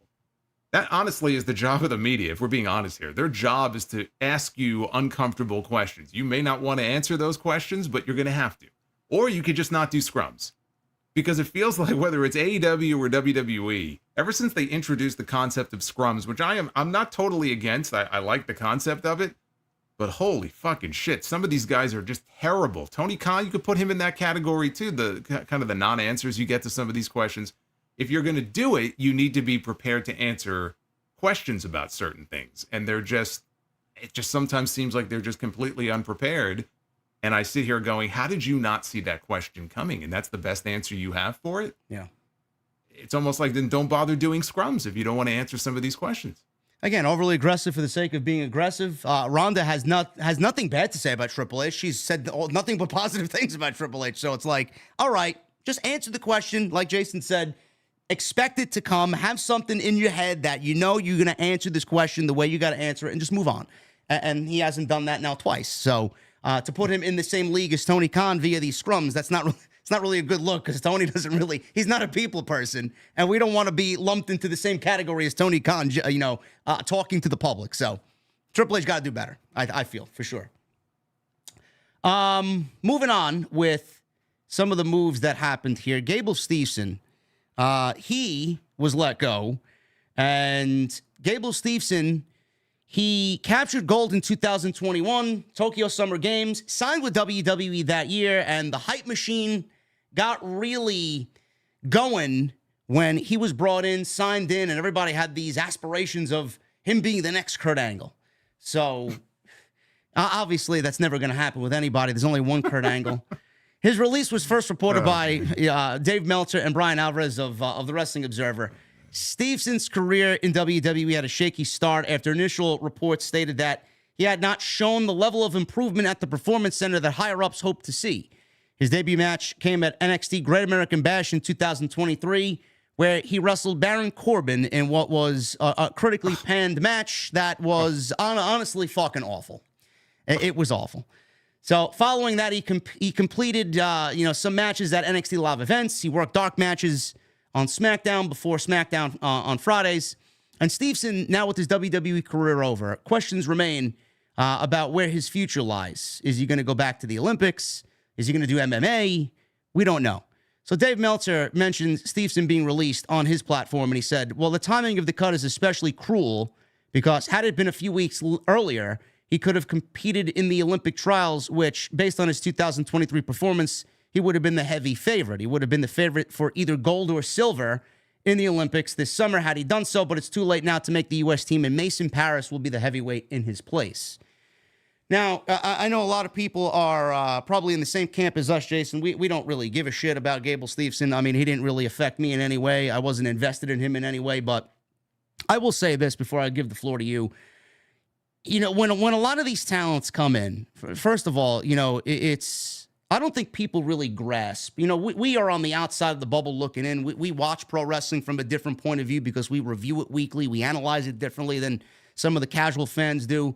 But looking at somebody like Gable Steveson, you would think with all the talent in the world, he's tailor-made to be on television and be successful just based on his body of work previously. But being a pro wrestler is so much more than that. You need charisma, you need mic skills, you need attitude, you need just it. Gable Steveson clearly didn't have it, you know, and when you label someone the next this or the next that, I know they were doing it with Parker Boudreaux. He's the next Brock Lesnar. No, he's not, motherfucker. Nobody's going to be Brock Lesnar. Well, they only did that because he kind of looked like him. I know, but still, don't even mention him in the same breath. Nobody's going to be Brock Lesnar. I don't give a shit if he looks like him. Cora Jade, oh, she's the next Sasha Banks. No, she's not. There's only one Sasha Banks. Who the hell said that? A lot of people. There was a lot of people. Who are these people? Show yourselves. I want to know who these people are. Cora Jay's the next Sasha Banks. All right, great. I don't know where the fuck you guys are living, but there's no Sasha Banks outside Mercedes Varnado. And now we get this Gable Steveson's the next Kurt Angle. I don't know why those comparisons were made because you're automatically setting these people up for failure. So before his career even got started, all the sexual allegations came out. As soon as he made that appearance against Corbin, bro, I know you saw the match. I mean, the boos that rained down on him, the fact that he could not really weather the storm there, he didn't know what to do. The match itself was awful. Corbin was a fucking babyface. Yeah, I was going to say, he turned, which is a hard thing to do, especially back then. He was so bad, he turned Baron Corbin baby. Do you know how hard that is to turn Baron Corbin babyface? By the way, Baron Corbin, shout out to him. That makes 2 Olympians that he's retired. Yes, that is a very good statistic. That's 2 gold medalists. You know, he didn't know what to do there. He looked clueless. Someone in that situation should know how to react to the fans. He didn't. I mean, he's got the charisma of a broomstick. So, you know, no matter how talented he is, being in pro wrestling, you're going to need more than just your abilities from your previous endeavor. And with the sexual allegations, bro, that shit was going to follow him no matter if he made it and graduated from NXT to the main roster. That was never leaving him, and he was always going to be fighting an uphill battle that, honestly, he was never going to win. So it probably was best for him to get released because, honestly, he was going nowhere. Not only was he going nowhere, but his brother, from what I've seen of Damon Kemp, is far ahead of him. I mean, as far as the pro wrestling thing is concerned. And I don't think that there were a lot of people who were expecting that when they were first, initially brought in. Damon Kemp has picked it up. Damon Kemp is pretty good. What limited appearances I saw out of Gable Steveson, I didn't see much. I mean, obviously, he's a great athlete. I mean, nobody is denying the kind of, amateur wrestler he is. I think that it is, you got to admit, WWE letting him go now, when they allowed him to try out for the, U.S. team, and I think he qualified, but they weren't going to let him actually go to the Olympics. And then they fire him, but now it's too late for him to actually do it if he wanted to. That's pretty fucking low. That's typical. So, it's typical WWE. I'm not surprised. Yeah. That's pretty low. But yeah, there was nothing there. There was nothing there. I mean, he would make appearances, and yes, he was still early in his career. Could he have become something? Sure, he could have, but obviously they weren't seeing any improvement in him. And that's why I said that it's the biggest bust in WWE history. Think about it. This man, they put him on WrestleMania. He did a spot with Chad Gable, but they gave him a WrestleMania moment, okay, a couple of years ago. He got drafted to Monday Night Raw. Now, granted, he was the last pick in the draft, but he got drafted to a show that he never appeared on. So the hype machine was already in full force for this guy. Gold medalist, like you said, next Kurt Angle. And to see him go from that to being the reason that Baron Corbin nearly turned babyface, and then he gets fired. If that isn't the biggest flop in WWE history, I don't know what is. Now, could he have been given the opportunity to show us that he does have what it takes to be the next Kurt Angle? Sure, but they didn't. Well, they clearly didn't see anything in him in the ring to give him that opportunity. Yeah, he wasn't committing himself. If he was committing himself, you think they would have let him go? No. And they bent over backwards for him, didn't they? Didn't they allow him to do what he wanted, go where he needed to do, come back? Well, sometimes. Yeah, I mean, didn't Triple H want to put him over at WrestleMania if he didn't have the heart attack? I read that somewhere. Was that the case? There were rumors. Yeah, I mean, there were rumors about that. I don't know how accurate it was. I mean, there were rumors going around about that at the time. But yeah, look, they had big plans for him because he had that pedigree. He had that Olympic pedigree. He was a well-known name. That's why they grabbed him as early as they did. They had high hopes for him. And to see him go from that to this, he flopped. He flopped right out of the company. Now, he's 23 years old. Could he eventually come back? Sure. He's still very young. Who's to say that 5 years from now, they don't give him another shot? I don't know if he will or not. I don't know if he wants to do it. You know, his brother does. I don't know if he's got the heart to want to commit himself to pro wrestling or not.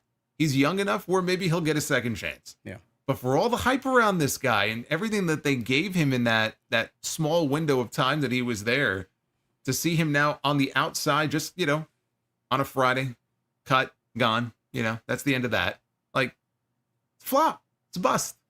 It is a bust. And it's a good example that you bring in somebody with the credentials that he had and it doesn't pan out. Honestly, it's never a guarantee that you're going to make it in the world of pro wrestling. So it's just a different beast. The pro wrestling world is a different beast. Now, I know you said that he is the biggest flop in WWE history. You stand by that comment? I do. There have been creative flops in WWE history, but as far as somebody who had all of this fanfare around them, and I don't know what they were paying him, I don't know the details of you know what he was making or whatever. But considering the fanfare around him and the opportunities that they gave him and the time these last few years that they invested in him, and they got nothing. They got no return on their investment. I call that the biggest bust in WWE history. All right, I got a couple of names here. We'll put you to the test. Okay. It's a yes or no in regards to Gable Steveson being the biggest flop in WWE history. You guys can chime in the chat too if you guys have any names that I don't have listed here. We'll throw them at Jason. I got 6 names just off the top of my head. Quickly wrote them down before the stream. Number 1. Main roster, Bobby Roode. He's definitely underutilized and was not used to his full potential, but no, you're going to call him the biggest flop in WWE history? Or compared to Gable Steveson? No. Okay. Mr. Kennedy. Kennedy was a flop. Biggest flop in WWE history? No. Again, I feel like they didn't invest as much in him or pin as much on him as they had in Steveson. And I think Steveson had the potential to be far bigger even than Mr. Kennedy if it had all panned out. But comparing the two, no, I wouldn't rank Kennedy above him. Kennedy was a flop for sure, although a lot of that was of his own making. Yeah. But I'm going to say no. I'm going to say no on that. Saraya in AEW. Oh, so now we're going over to another promotion now. You're cheating. You can't do that. That's against the rules. All right. Saraya, wait, hold on, though. Did anybody, honestly, when Saraya came back and went to AEW, did anybody expect her to be that much sort of higher up on the totem pole than she ended up being? No. I mean, obviously, it was disappointing because we didn't see her a lot in the ring, and she really ended up not doing much. But I mean, were there that many people who thought she was going to be like the crown jewel of that women's division? Believe it or not, you say that, and yes, there were people that thought she was going to be the saving. A new revolution is going to start. Like, well, those people were fucking idiots. Then I mentioned that there's a possibility, but I didn't really expect much of her. No. Certainly not in this situation. No, I would not rank her higher. Mr. USA Lex Luger. I had to throw that one in there. Mr. USA Lex Luger. Well, Vince, he tried to make him the next Hogan. That didn't work out too well. No, I'm gonna say, you know what though? I'm gonna say no, because even though he didn't reach the heights that Vince wanted him to, you can't say that he didn't, like, he had a horrible run there. He was still booked as their top guy. Now, business wasn't on fire, but Luger was on top as a babyface there for a while. He had some WrestleMania matches. How long was he there for? Probably 3 years, I think. Yeah. You know what? That's 3 years more than Gable Steveson had. Yeah. I was a big fan of the Narcissist, so yeah, I guess that works out. Yeah, I mean, the Narcissist was, as a heel, he was fine. And then one day, all of a sudden, he's fucking coming out of a helicopter on the Intrepid, and he's wearing a fucking USA sweater. I don't know what. I think it was like a sweater shirt or something he was wearing, and then he's a babyface, just like that. We got two more names here. I put this name because back in the day, I enjoyed his body of work. I thought he was vanilla as vanilla could be, but Ludwig Borga. Oh my God, Ludwig Borga! I remember when he pinned Tatanka with his one finger. He pinned him. Ludwig what was Tatanka Borga, undefeated for like 3 years? Tatanka was undefeated for 2 years. Okay, 2 years. Yeah, I mean, Ludwig Borga was like the typical, like stereotypical WWE heel of that era. He played his role okay. He wasn't that good. Then he got hurt, and then he was gone. And I could say a lot of other awful things about him too, but it is what it is. I wouldn't rank him as a flop though above Gable Steveson. Okay. What do you think they had in mind for him? Other than what they did, you think the belt on him? Maybe. He pretty much hit his ceiling, I would say, in WWF at that time. I don't know, man. Back when I was watching this shit, I felt like during that 1993 Survivor Series with what they had going on with the All-Americans versus the Foreign Fanatics, it looked like they were going to feud Borga and Lex Luger eventually for the title. And then all of a sudden, What title? Luger never even won the title. Well, I mean, he was headed towards the title. He was headed towards the title. Well, thank God he wasn't, because Brett got the title instead. And finally, this one, I don't know if you guys remember this name, Awesome Kong, but in WWE, Karma in WWE. Karma. Yeah, Karma was a disappointment because she had that great run in TNA. Yeah. Her and Gail Kim, I mean, they put that Knockouts division on the map. And it's still a weird one because she said she got pregnant, but she didn't, right? Or I don't think she actually did. I still don't know. That whole situation was very weird. But she never really got going.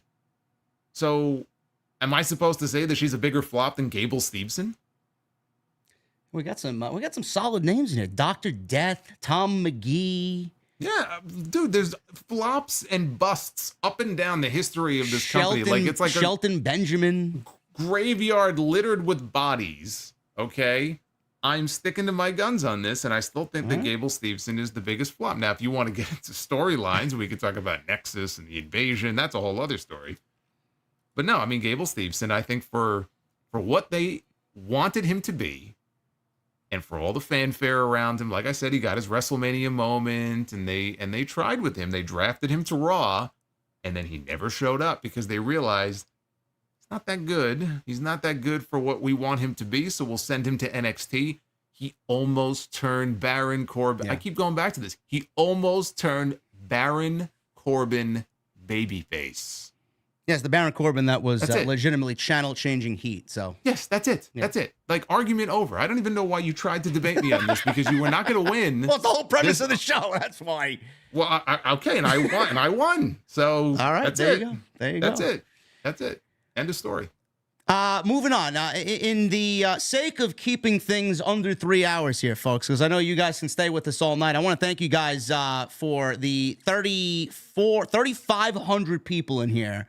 We got over 1,500 likes. We're heading towards 1,600. We got a couple of additional $100 bombs, which we will go over. I want to shout them out quickly before we read them later. David M., he has been in the chat several times donating. Thank you.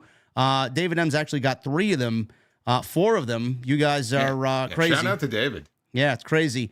And El Mase, thank you for the $100 super chat, brother.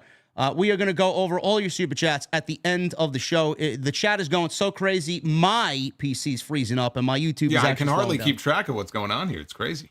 Thank you guys for all the tremendous support. We're having a great time, and we're going to keep the entire game rolling here. Quick backlash. We're not going to do a recap, but I do want to talk about Nick Khan's push for international PLEs.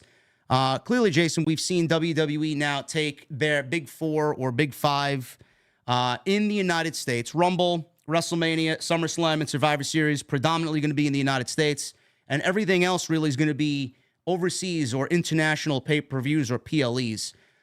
Do we see, after what happened on Saturday with Backlash, 2-part question here. Number 1, do we see Backlash on American soil ever again, really, after what we saw on Saturday? And 2, what are your thoughts on the international pay-per-views? Because with what we got on Saturday night and what I'm assuming we're going to get in Glasgow for Clash of the Castle, I mean, it's almost injected a new sense of life into WWE PLE. They made the appropriate changes to give us less is more, quality over quantity, and now they're adding the fanfare to it. I mean, they've hit a grand slam with these PLEs. Yeah, I think it's fantastic what they've done. I think that Backlash should be an international show going forward. I don't know why you would bring it back to American soil. Traditionally, coming out of WrestleMania, they've always, or almost always, had some sort of international tour. And they actually just had a tour of the UK, at least, I believe. But they were in a few different places because they showed that Gunther was in Vienna. So they just came off an international tour post, Mania. That leads into Backlash. Backlash in Puerto Rico last year. It's not technically international, but that was such a fun show, and the crowd had a lot to do with that. The French crowd, I said it in my review, that is the best crowd from top to bottom. I'm talking like from beginning to end for a show that WWE, I think in the history of the company, has ever had. I cannot think of another crowd that was just nonstop, that loud and energetic from start to finish for pretty much every single thing on that show. You know, normally there's like a come down match or they kind of peter out there towards the end. Those fans were fucking unbelievable. So yeah, if I'm Nick Khan in WWE, I'm trying to figure out, hell, send him back to France next year. Yeah. Make France the location for Backlash in 2025. I think that's fine. It's interesting to me though. He did an interview recently, and he mentioned the fact that they sat down some time ago, and they decided that the kind of the tentpole shows like Royal Rumble and WrestleMania and SummerSlam, those are going to be in North America, and then all these other shows will be international. And I thought that was a weird thing because they sent John Cena out there at Money in the Bank in London last year, and he basically teased the entire crowd and said, hey, if you're loud enough, maybe they'll bring a WrestleMania to London. And they all went nuts. So for him to say that, it didn't. And now Triple H is on Twitter telling the mayor, let's talk. So they're making it sound like, hey, maybe a WrestleMania could be brought to London. So I don't know where their head is at on that. I'm getting kind of conflicting messages there. I think that the international crowds, in a lot of cases, they put the U.S. crowds to shame. But part of that is the fact that when was the last time France had a pay-per-view? Never. It was the first time ever. Never. So if they were to go back there again next year and the year after that, would the reactions be the same? I don't know. You're in the U.S. every single week, and so it's a little bit different. You're not gonna have the crowd. You got to keep in mind though, also with these TV shows, like 3 hours of Raw. Have you been to a 3-hour Raw? When was the last time you were at a 3-hour Raw? I've never gone to a 3-hour Raw ever. Okay, well, be grateful for that.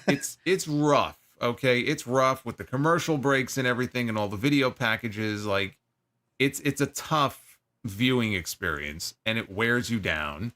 And so it's not surprising to me that unless you're giving them a banger of a show every single week, yeah, the crowds sometimes are going to be quiet. But they're getting these shows every single week. So the more they run some of these same locations internationally, I'm curious what the reactions are going forward. It's some of these, if they keep going back to the same places. Glasgow is going to be, I think, just ridiculous, especially if Drew McIntyre's in the main event. Yeah. If he's challenging for the which I think he should be, challenging for the World Heavyweight title on that show. But whatever he's doing, it's just fun. You know, when you watch the shows, Triple H had 5 matches on the Backlash card. I thought he was going to add one more. He had 5 matches, and the length was perfect. Yeah. Because they have their video packages, and then the entrances, they just let them breathe. Because they know that the people are going to be losing their minds, and the announcers lay out, and you just get to enjoy the reaction. And it fills time. By the time you turn around, 3 hours have gone by. It's great. It's the NXT TakeOver model.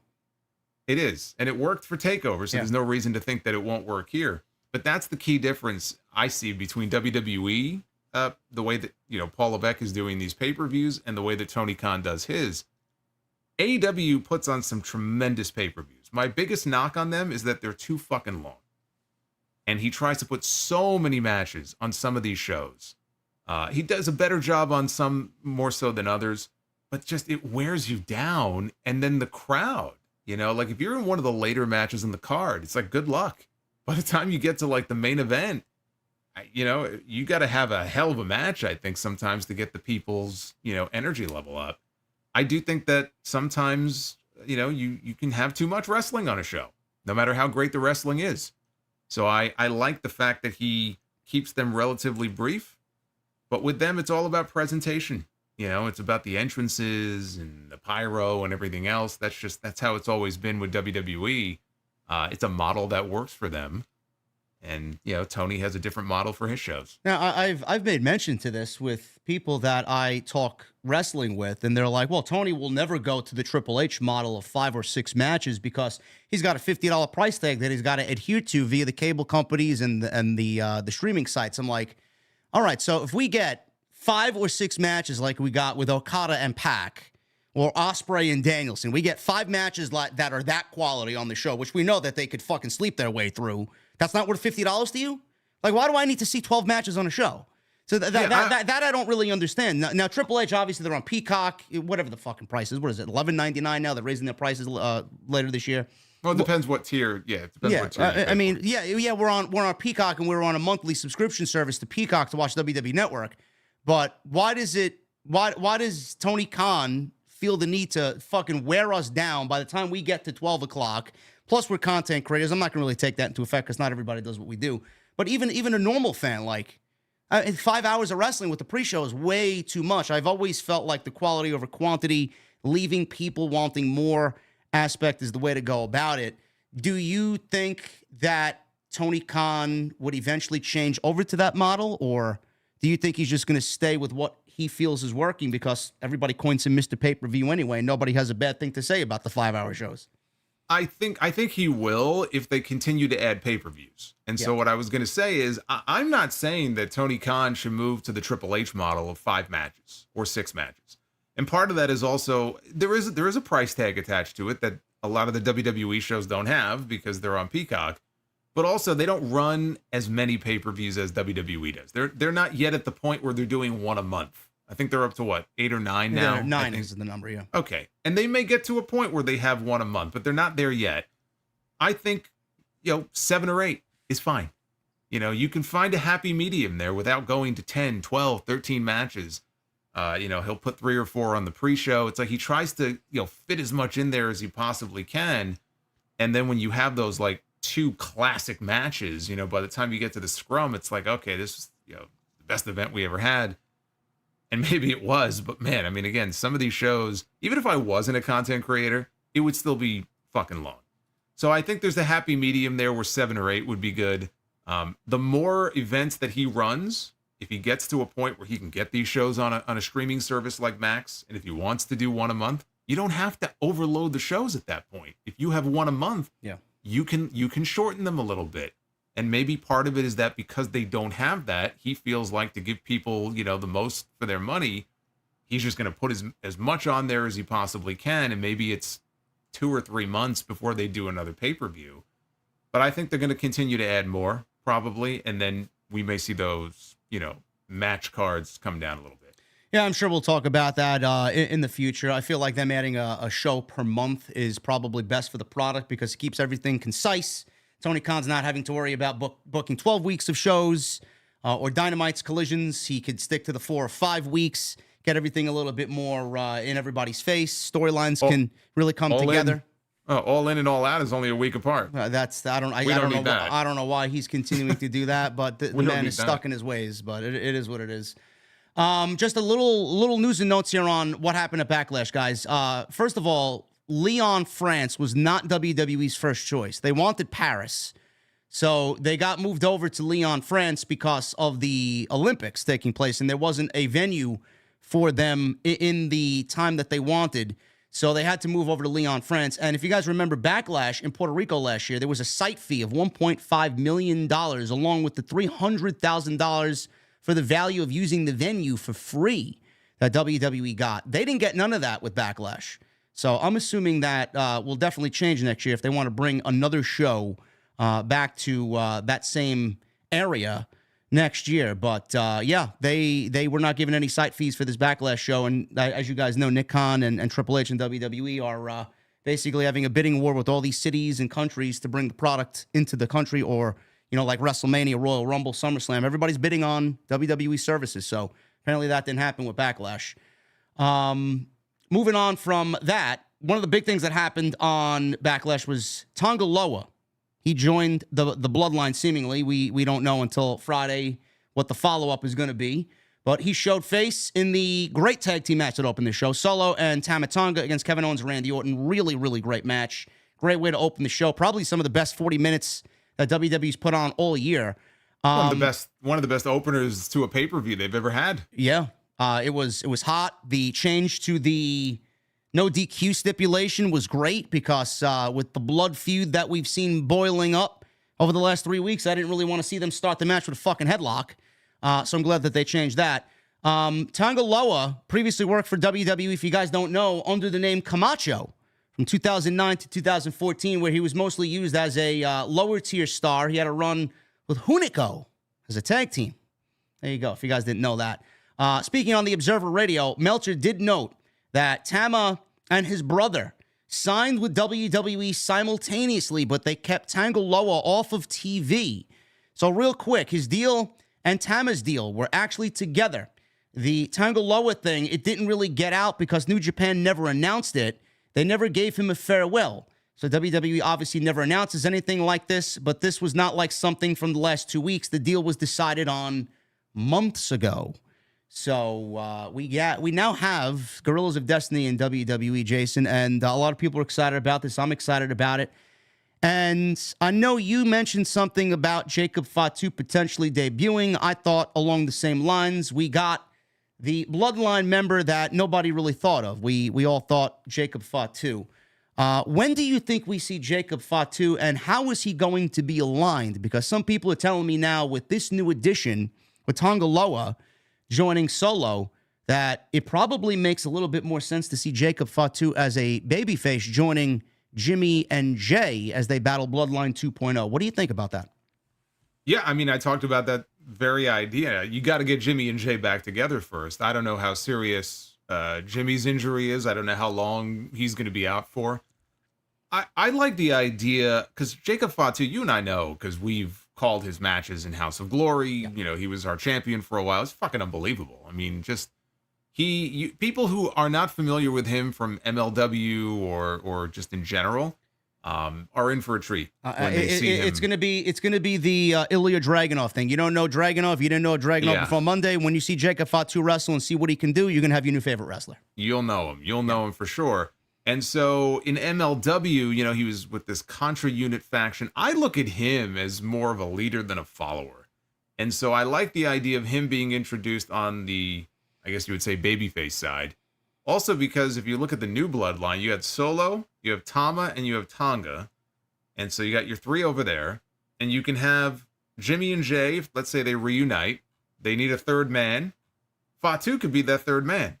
When Roman eventually comes back, because Roman's probably not coming back until closer to SummerSlam, no, he comes back into the equation, and now you've got a story where it's like, oh, okay, which side is he on? Like, whose side is he on? Is he going to be, because he's have to make amends with his cousins, or does he go over to the side with Solo and the Guerrillas of Destiny? You could have that as a story. You know, where does Roman fall in this whole thing? Ultimately, You know, he could reunite with his cousins, and you can have Roman, the Usos, and Fatu on one side. Plug The Rock in on the other side. You know, if we come to find out that he's the one who's been pulling the strings this entire time, and you got your 4-on-4. So it kind of matches up perfectly. I tend to like that idea. I don't know how you feel about that, but I like the idea of starting out Fatu on the babyface side. That's intriguing to me. Yeah, I wasn't initially in that line of thinking because there's just something about Fatu being a heel that I like a little bit more than him being a babyface. I just think he exudes that attitude where it's more heelish than a babyface. But you don't think it's going to be imbalanced though if they just kind of keep throwing people over on that side? I mean, that's a good point. I feel like The Rock is definitely pulling the strings, and I think The Rock is assembling the bloodline in his own image. And I feel like Roman, when he comes back, I feel like Jimmy and Jay is the next natural story here. How do Jimmy and Jay get together? What's the situation there? Is Jay going to be traded to SmackDown? Who is he going to be traded for? Roman's going to come back, and he's going to need to regain their trust. I just had this fantasy booking scenario where we would get Rock's bloodline with Jacob Fatu. He aligns with them. Roman gets the OG bloodline back together, and we get Sami Zayn back on Roman's side, and we get the actual OG bloodline with the honorary Usos to battle the Rock's bloodline. I don't know why I was leaning towards that direction, but the way you kind of carved it out makes a lot more sense, I feel. Yeah, I mean, I just think it balances the sides out very well. Look, I love Sami with the bloodline. I think that was great. I kind of feel like he's moved beyond that now. He's doing his own thing. That story played itself out. I mean, he's still friendly with Jay. We know that. So, I mean, that would be cool too. But I just think in this case, the numbers balance out very well. You could, if you wanted to, if you can get everybody together by then, 4-on-4. I mean, it screams War Games. I just can't bring myself to see Rock coming back for Survivor Series. I don't. Well, not even that. I just can't physically see him wanting to be in that type of match. Like I just very bizarre to see Rock come back and I'll compete in a War Games match. Yeah. It's like you want him to really get injured, and then we get another WrestleMania where we have to, he's out. Goodbye. Yeah, we're lucky he made it through this WrestleMania in one piece. I thought for sure something was going to happen. I mean, it was just, you think back to his last match, his last real match, and we all know what happened there. But yeah, I don't see, and you mentioned earlier about SummerSlam and Rock and Cody being the SummerSlam match, and then Rock and Roman in Vegas next year. Yeah. They're going to want a big main event for Vegas. I think that's part of the reason also why they wanted to run Vegas. But it sounds increasingly likely that Rock is going to come back for WrestleMania, because to him, WrestleMania is the big one. That's the end-all, be-all. Maybe his schedule won't allow for him to be back in time for SummerSlam, so we could be looking at Rock and Cody next year. And maybe they really do want to hold off on Rock and Roman until 42, which sounds just ridiculous to me. But you keep adding Bloodline members, I'm telling you, dude, I mean, they could drag this story out for another year, 2 years if they want to. They just keep adding people.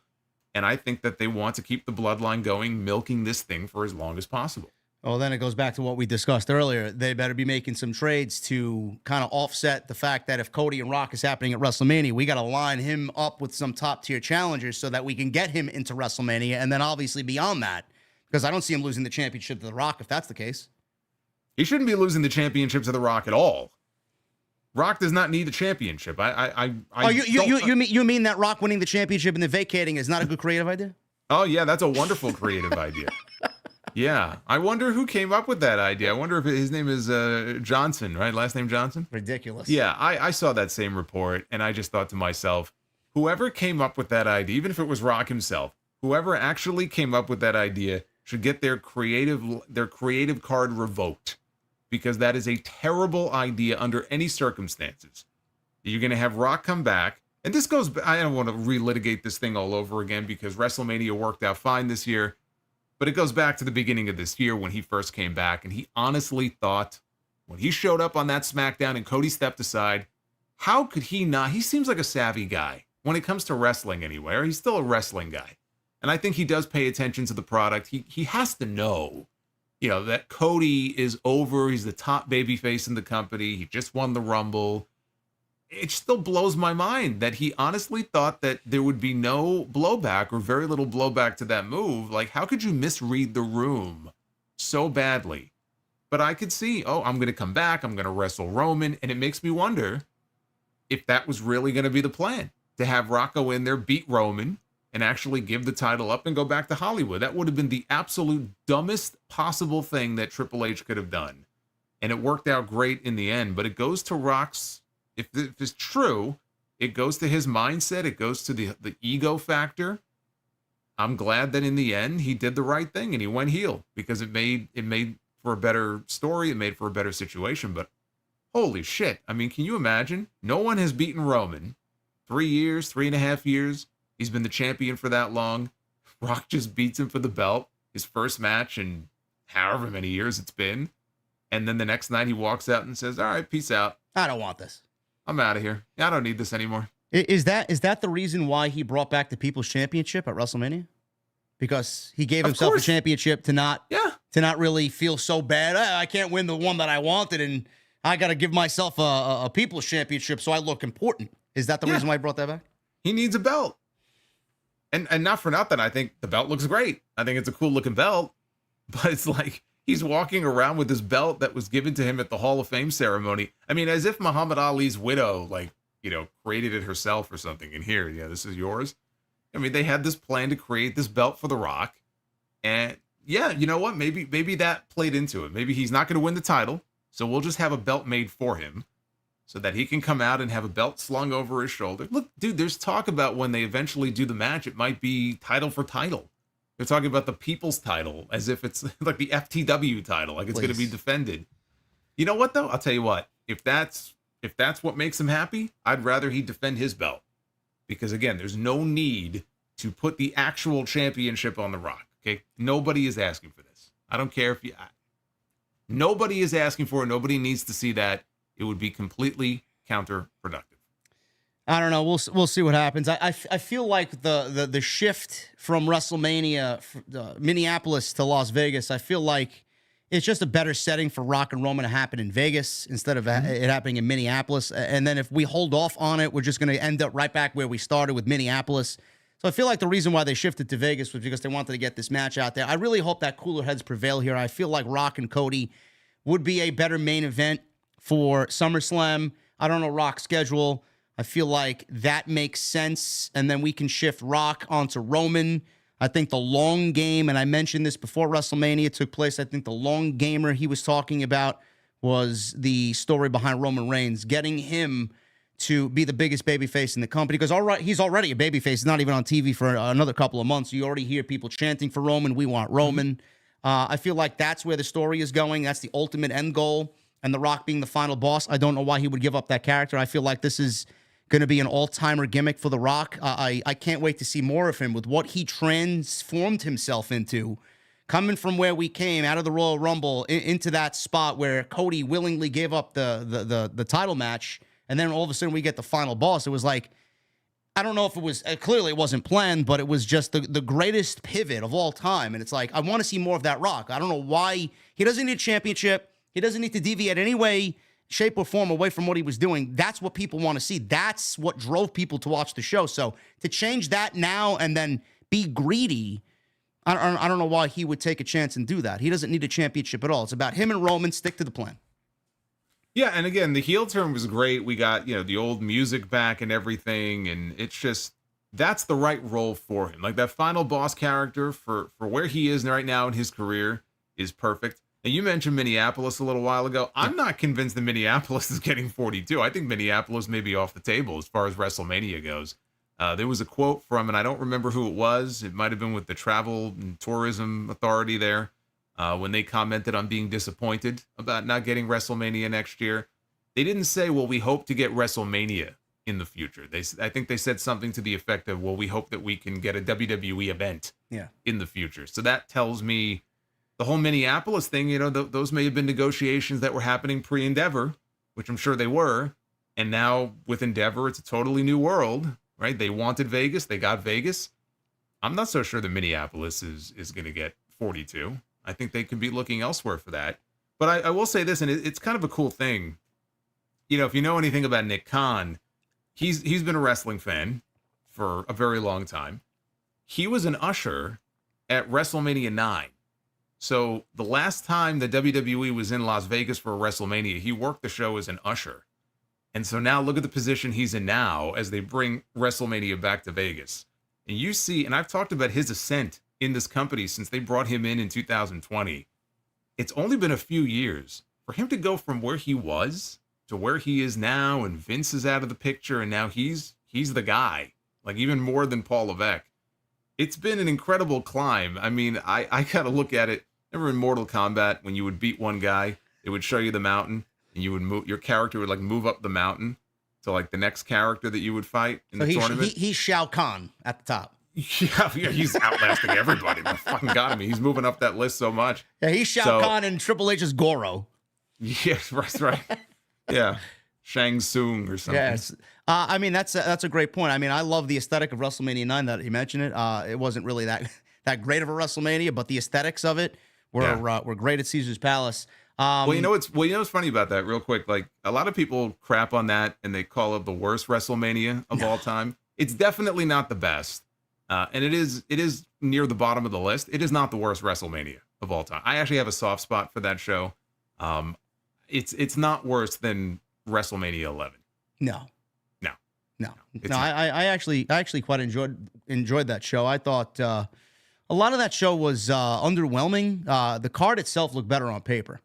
It didn't feel like a WrestleMania, even like in that setting. Yeah, it didn't feel like a WrestleMania. I'm not ashamed to admit that as a younger fan, perhaps I may have been marking out for the finish of that show. I look back on that now. I'm ashamed of myself for doing so, because I see how badly Bret Hart got fucked over at the end of that show. But yeah, it's not the worst. Not one of the best, but not the worst. Speaking of WrestleMania, I don't know if it's monetarily that Minneapolis won't get it. I'm sure it has a lot to do with the reason why they won't get WrestleMania, or the reason Nick Khan said that he didn't really want another WrestleMania where it would be colder climate or colder weather. Philadelphia was terrible. I know Jason was in Philadelphia to do some business. I was in Philly. That Saturday afternoon, I walked out of the Airbnb and I had nothing but this hoodie on. And I'm like, Jesus Christ, I need a jacket. I got no gloves. I got no hat. I'm like freezing my ass off. I'm at the tailgate. Yeah. Sunday was a lot better, thank God. But I could see why Nick Khan doesn't want to have another risky WrestleMania weather-wise. But Vegas is probably going to be a lot better for us if we're all going to be out there. And again, I feel like Rock and Roman is better suited for that. But we talked about WrestleMania, Jason, and the potential of WrestleMania going to London. Now, you mentioned this before, that London Mayor Sadiq Khan recently pledged a campaign to have the city host WrestleMania, and he did get reelected. He got reelected, and he said if he did, he wants to have a chat with Triple H. So Triple H said, all right, let's talk. So Triple H did a X Spaces, and he was with Cody Rhodes and a couple other people, and says this about WrestleMania 42 potentially being held in London 2026. Well, everybody is always excited to know where WrestleMania is going to be. WrestleMania 41 was recently announced in Vegas. I promise that as the following year, we shall look at the one thing about what you mentioned earlier about the global nature of what we do. To me, it is the biggest. I don't look at where we are going. I look at the globe. And I think everything is on the table for where it goes. You saw Mayor of London the other day put out a statement about WrestleMania. I said we should talk, and we, as should the mayor or our leaders of every other place around the globe, if they want WWE, come talk to us. We're open for business. We'd love to be there. Wherever our fans are going to be the loudest and craziest and the most into what we do, it would be an honor to go there and perform for them. So whether that's a Raw, SmackDown, NXT, PLE, no matter the size of it, or whether it's a WrestleMania itself, obviously the bigger ones are a little bit more difficult to execute, but let's talk. Now, I don't know how you feel about this, Jason, but I feel with Tony Khan locking down the one building that WWE would want to have a WrestleMania in, because you know that Tony Khan sleeps with that fucking record number of attendance under his pillow every night like he's fucking waiting for the Tooth Fairy. Did he get it tattooed like Will Ospreay did? I'm sure he's got blacks in Jacksonville. Should get a neck tattoo like Cody did. Just get the number right there on his neck. Tony Khan is going to have a death lock on that building for as long as he can, because honestly, I don't know where WWE would hold WrestleMania outside Wembley Stadium. And you know Triple H is foaming at the mouth to get into Wembley, because 81,000, bro, WWE's going to have at least 100 easy for that stadium. And Tony Khan's going to fucking go on an absolute Twitter spree like we've never seen if it happens. But that's the only place I can think of. Yeah, no. If WWE is serious about it and they want to run WrestleMania at Wembley, they're getting Wembley. Like, that's it. That's it.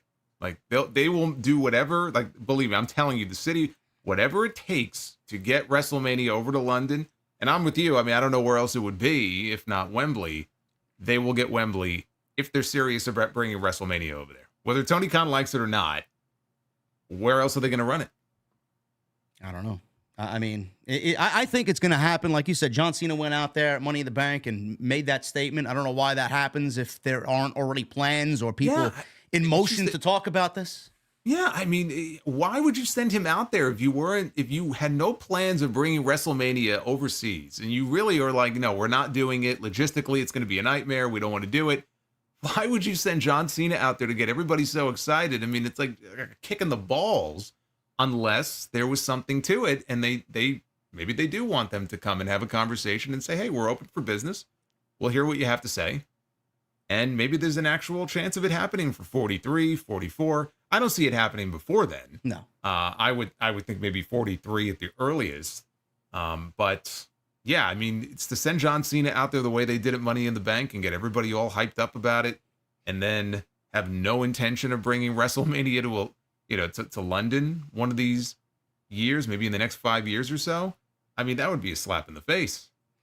All I could tell you guys is the direction of the new administration. Vince did not want to take any shows overseas, let alone a WrestleMania, because of the time zone. He didn't want to deal with that.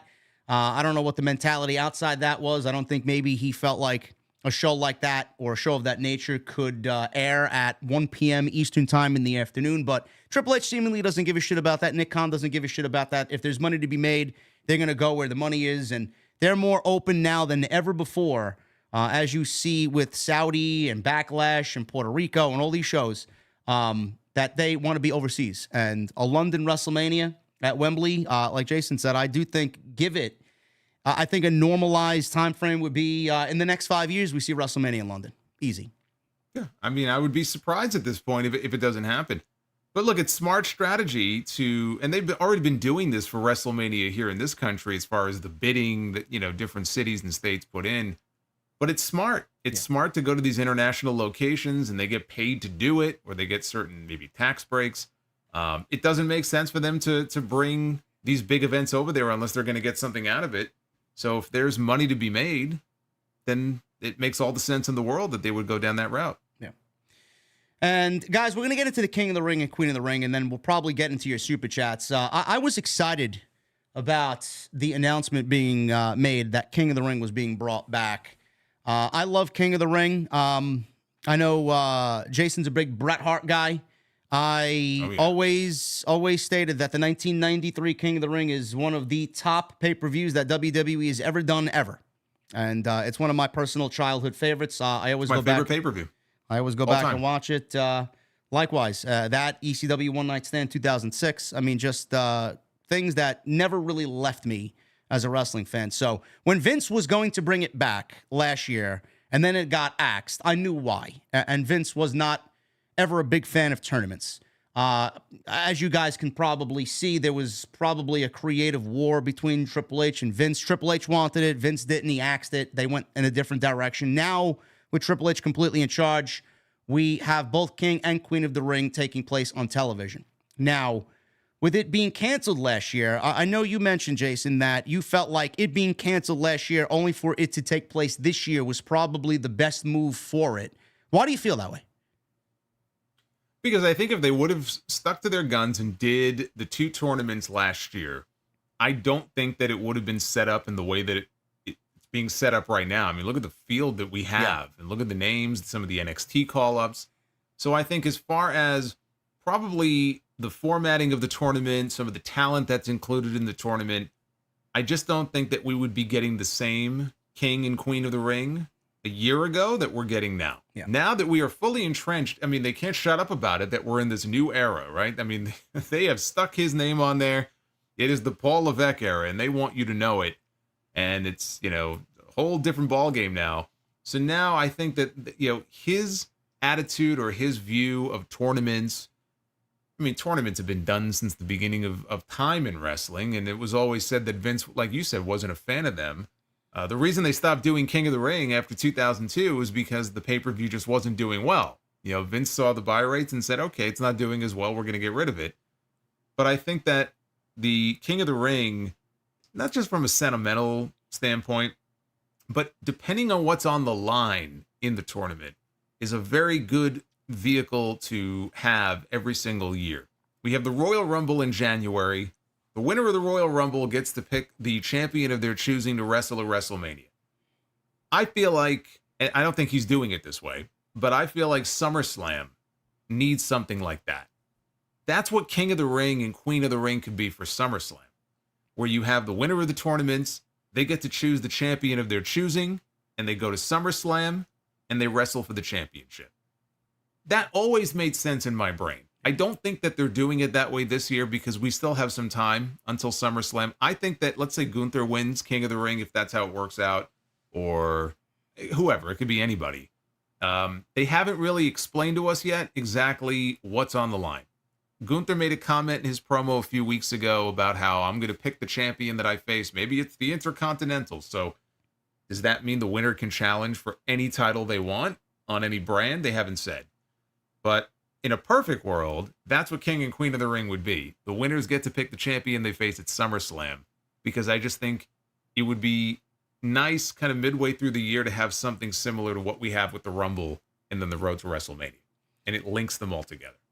Yeah, that's where my disappointment came in. I'm with you. I feel like the King of the Ring is best served as a catalyst to get us the main event of SummerSlam.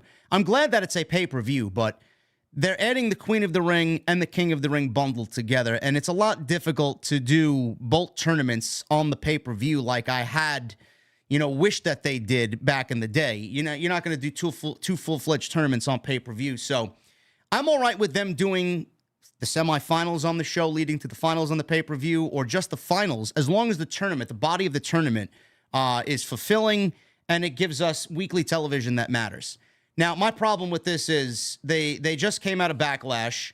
People were automatically claiming they were, I'm in the tournament. It's like, all right, well, why are you in the tournament? I mean, how are we determining who's in the tournament, who's not? Why isn't everybody in the fucking tournament, or at least wanting to be in the tournament?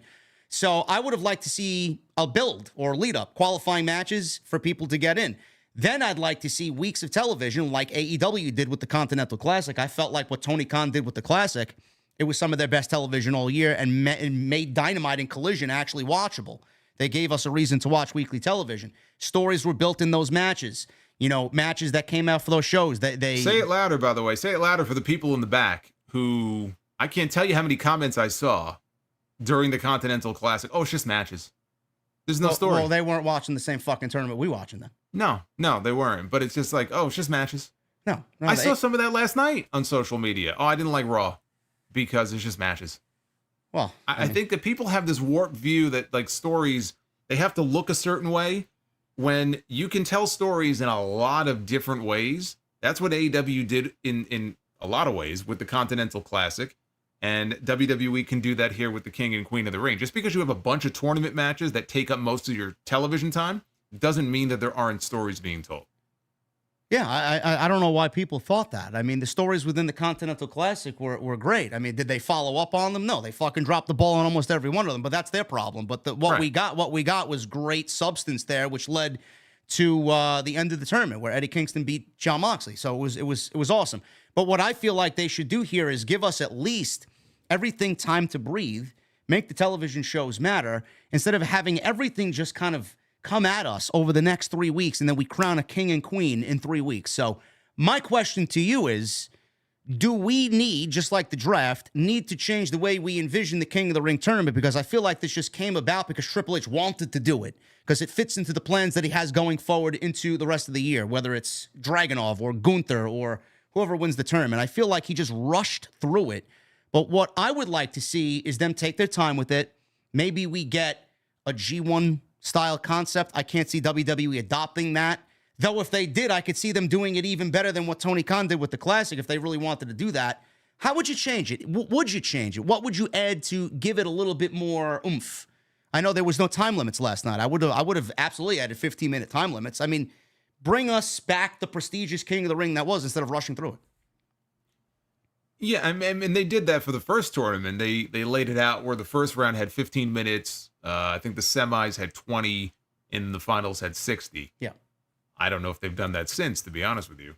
So I think that's smart, and AEW does a good job with time limits, and they have time calls during their matches. You'll hear Justin Roberts say 20 minutes have gone by, and I think that's smart because every now and then what WWE would do, when they wanted to make use of time limits because there was going to be a draw, all of a sudden there would be a time limit.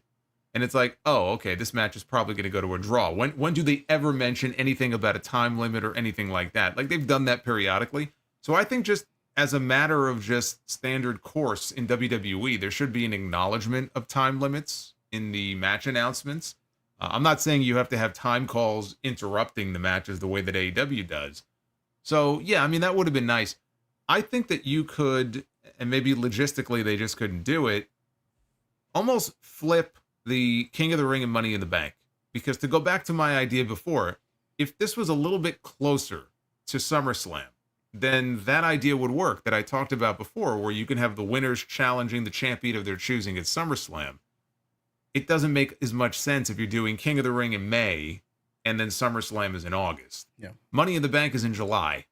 Maybe you flip it and have Money in the Bank in May, and you have King and Queen of the Ring in July. And then all of a sudden, to me, like, that idea would make more sense. As far as how I would change the tournament, I think last night was a good indicator that, you know, most of the matches got pretty good time. I mean, some of the women's matches maybe got a few minutes, but the key matches last night got time, and they went through multiple commercial breaks, and that's just the first round. So I think that's a good sign for the remainder of the tournament. You want some of these matches to have length to them. I just think back to the Queen's Crown from 3 years ago. I mean, I'm sure you remember that. What, the one where Tony Storm lost in 90 seconds? Yeah, what a fucking debacle that whole thing was. I think even the finals went like 6 minutes or something. I said during Raw last night, the oh gosh, which match was it? Either the first women's match they did, or probably pick any of the matches from last night. Any one of those matches were longer than pretty much every match in the Queen's Crown from 3 years ago. So already this is much better than most of the Natalya and Io had a decent match. It was better than the entire Queen's Crown tournament. Yeah, okay, so that was it. That went 10 minutes. And that was the best match I've seen Natty have on TV in forever. But I can't say there's a lot I would change about the tournament itself. I just think you want to treat it as a big deal. A lot of that has to do with what's on the line. It can't just be a tournament for bragging rights. I don't want to see Gunther or LA Knight win King of the Ring and walk around with a fucking crown on their head. What a stupid accent. Yeah, like a cartoon character. I have my scepter, I have my crown, I have my robe, you know, like it's 1987. Okay, we're beyond that. What is on the line here? What is at stake? And if they can establish that, which they haven't done yet, but if they can establish that and just give us great matches, have some stories that come out of those matches, then that's really all I care about. And that's fine with me. I wish they were doing the semifinals and the finals on the actual PLE. They're not doing that. It's just the finals. Because I understand they just, with two tournaments, you can't have the entire thing on that show. Yeah. So maybe that's one change I would have made. I would have liked to have, and they started that from 96 on, where they had the semis and the finals only. But beyond that, I can't say that there's much I would change. I think that Triple H is headed in the right direction so far. It's only been one night. I don't even think they've announced what the matches are for Friday yet, which I thought we were going to get that announcement last night. It's funny you said that. The next thing we are going to do before we get into the Super Chats, I do have the SmackDown side of matches and the brackets. What? Okay.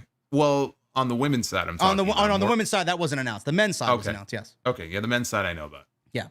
So what I do like is I like the fact that they're actually adhering to the brand split rules and they're not breaking them immediately like Vince would have. So I like that Raw is getting its own tournament. I like that SmackDown is getting its own tournament. So it gives both shows some importance, at least for the next 3 weeks leading into the pay-per-view. So what we got last night, we got a banger with Sheamus and Gunther. Gunther is in the semifinals. Now, it was announced that Raw was going to have 8 matches, 4 for the men and 4 for the women. They changed that because their eyes were bigger than their stomach. They were like a fat kid going to a fucking ice cream shop, and he wanted 6 different flavors. No, 1 flavor, 2 flavors, that's it. So they actually moved Kofi and Ray to a house show that's happening this weekend, and they did the same thing with the ladies. I think Shayna Baszler and I don't know who she's wrestling. Zelina Vega. Zelina Vega. Yeah, she's being moved to. They're being moved to a house show. Now the rumor is that WWE will indeed be showing highlights from this next week on Raw for both matches, or the highlights will be on social media. So at least they're going to keep us updated, and we could physically see how the matches got to the outcome. So that's fine. But I mean, they announced it, and we expected it, and then they changed it, which is nothing new. But let me ask you this.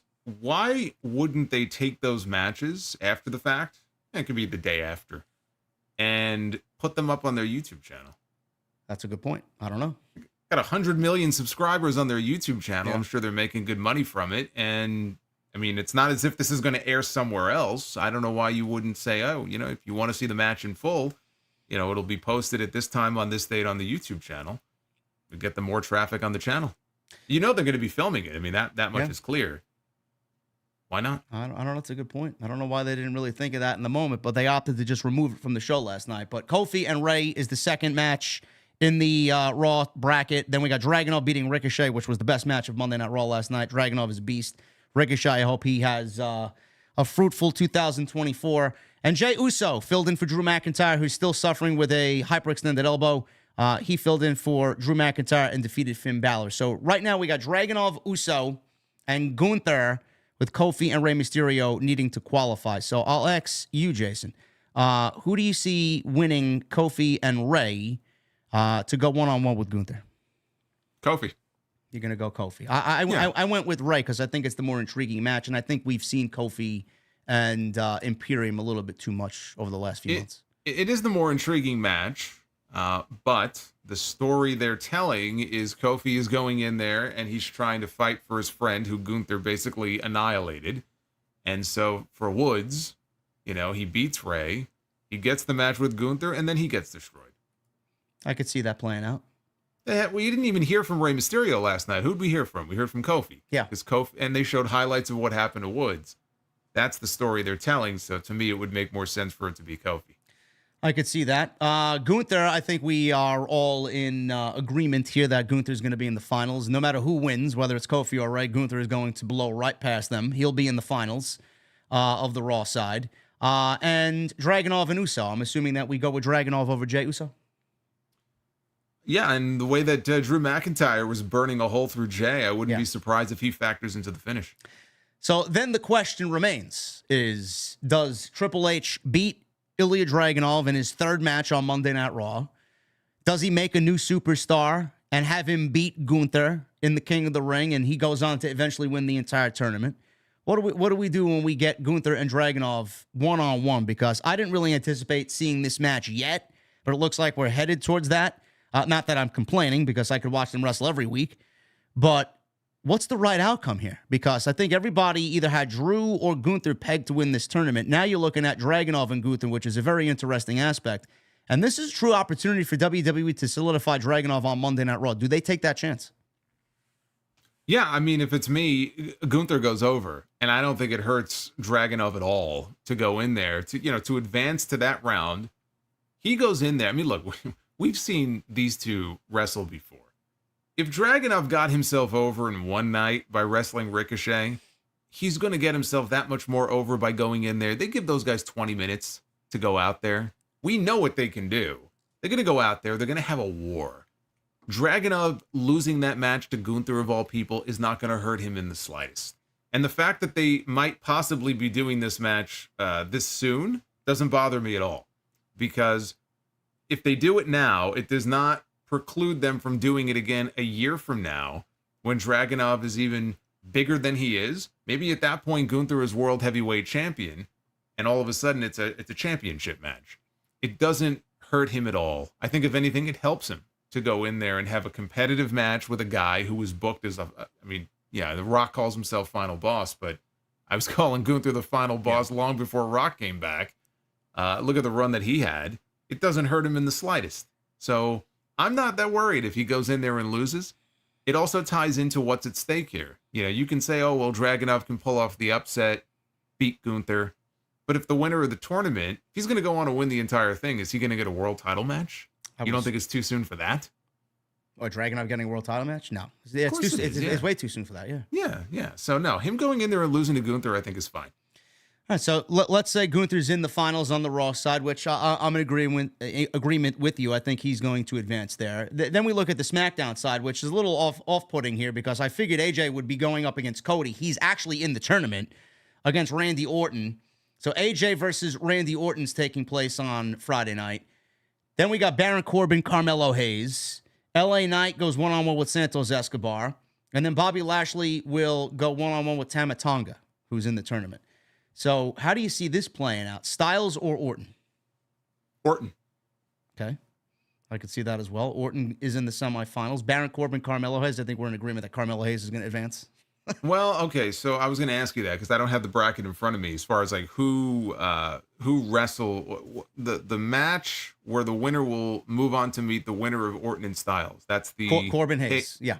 Corbin Hayes. Okay. So that's interesting because I could see Styles and Hayes. So I could see that because I don't see Corbin beating Hayes.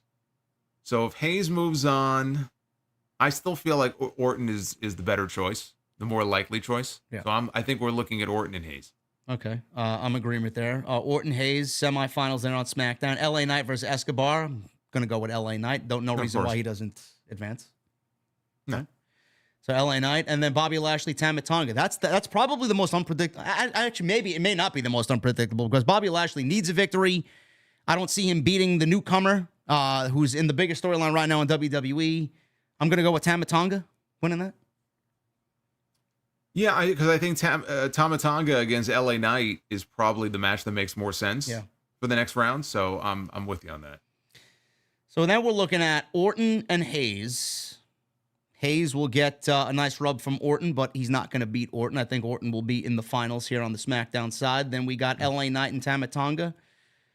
Are we looking at a Randy Orton and LA Knight final? No, I think there's a chance we may be looking at a Randy Orton Tama Tonga final, since and they just had that tag team match, with Backlash, so they're currently feuding. I'm thinking that may be the match we're looking at with Orton going over. So then we're looking at Orton versus Gunther for the King of the Ring final. I think so. I think we're looking at Orton Gunther or LA Knight and Gunther, but I'm leaning towards Orton and Gunther. Okay. And then Gunther would win. I like the sound of that. I mean, it's shaping up to be a great tournament. I mean, I like the SmackDown side. There's a little unpredictability there. And obviously the Monday Night Raw side is a little bit more wrestling heavy with Gunther and Dragunov being the stars over there. But I like it. I just wish that it would play out a little bit longer. But I'm just thrilled that it's back, so I really can't complain too much. Yeah, and again, the only reason I think they didn't do it last year is because they created that World Heavyweight title. So we had a World title tournament, and you're not going to do two tournaments at the same time, so it got bumped. But I think it was the best thing that could have happened. And we don't have the ladies' side on SmackDown, guys. Otherwise, we do the same thing for the ladies. But I think Jason mentioned, as well as me, I think I'm going with Nia Jax to win the tournament. I just think it makes sense. I said it the other day. It just feels to me, I'm looking at who's in it. Tiffany Stratton is going to be a favorite that a lot of people have. If I didn't have her picked for Money in the Bank, I would go with Tiffany. But I feel like I think she's perfect for the briefcase this year, and I don't see her winning this and Money in the Bank. So if I had to choose between the two, I think she gets the briefcase. And just looking at, what the brackets look like, I think it goes to Nia. I think that's the way it's going to shape up myself. And ladies and gentlemen, that is TNT episode 47. So hopefully you guys enjoyed the discussion tonight. We are going to get into your super chats, and there's a lot of them. You guys have shown more support than I really anticipated tonight, that it's actually slowing my YouTube down on my PC. You guys are crazy. So stick with us. We'll get into the super chats, and we'll blow through them. Yeah, and again, just thank you to everybody for just over the past week, after the announcement was made and everything, just the overwhelming support, and everybody just seems so excited for it and happy about it. So that made me feel happy, and I am very glad to be here and you welcoming me into your home. So thank you. Guys, I know you're saying that there are pictures of matches that are for the ladies' side on SmackDown. I have to tell you that has been debunked already as false. It's fake. Yeah, those are fake. Yeah. But thank you guys very much, man. Follow us on social media at Solid Monster on X, at JD from NY206 on X. You guys can check the description. Everything you need is there. Jason's Twitter, Jason's YouTube. Go check all that stuff out. Just click his name at the top of the description. It'll take you right to his YouTube channel where he does cover all the same shit that I cover. And he uploads clips from his weekly sound off that he airs on Sunday. And he blesses you with content throughout the week. So go check all that stuff out over there. And please continue to hit that thumbs up. We are nearing 2,000 likes. So if you guys can hit 2,000 likes, I would really appreciate that. And so would Jason. Now Absolutely. Let's get to these super chats. Michael Krause, good evening, JD. OTS family, TNT, let's go. Thank you, Michael, for the $2 super chat. David George with a $100 bomb. He donated $100 at 7:13 p.m. This was a good hour before we actually hit live. He couldn't wait. No. Let's start off the era of the Solid Monster with a $100 banger. For all you do, this one is for you. There you go. Thank you, brother. Sidra with 20 months. Thank you for the membership, man. JD Solid Monster, rank these women in terms of looks from 1 to 5. From 1 to 5. Yeah, I just did the Mount Rushmore thing of wrestling crushes, past and present, over on my channel. 1 to 5. Tiffany Stratton, Liv Morgan, Toni Storm, Mercedes, and Scarlett. Jesus Christ, that's a heavy lineup there. It is. All right, I'll go first. I'm gonna go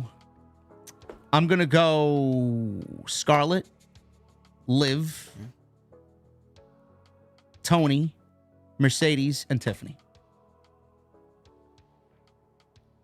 Not bad. Not bad. My goodness. Let's see. I don't even remember all the names now. We got Tiffany. We got, who's it? Tiffany, Scarlett, Liv. Tiffany, Liv, Toni, Storm, Mercedes, and Scarlett. Oh man, I think we'll start with Scarlett. I think I'm with you on that. Tiffany, Toni, Liv, and Mercedes last. And then Mercedes and then Liv. Okay. You put me on the spot here. I mean, you know. Liv is a lot of people's cup of tea. I don't know. Listen, Sidro, that was a very tough question, man. I appreciate you. I got to shout this out because this is fucking ridiculous. Is this Boots? Is this Boots from my...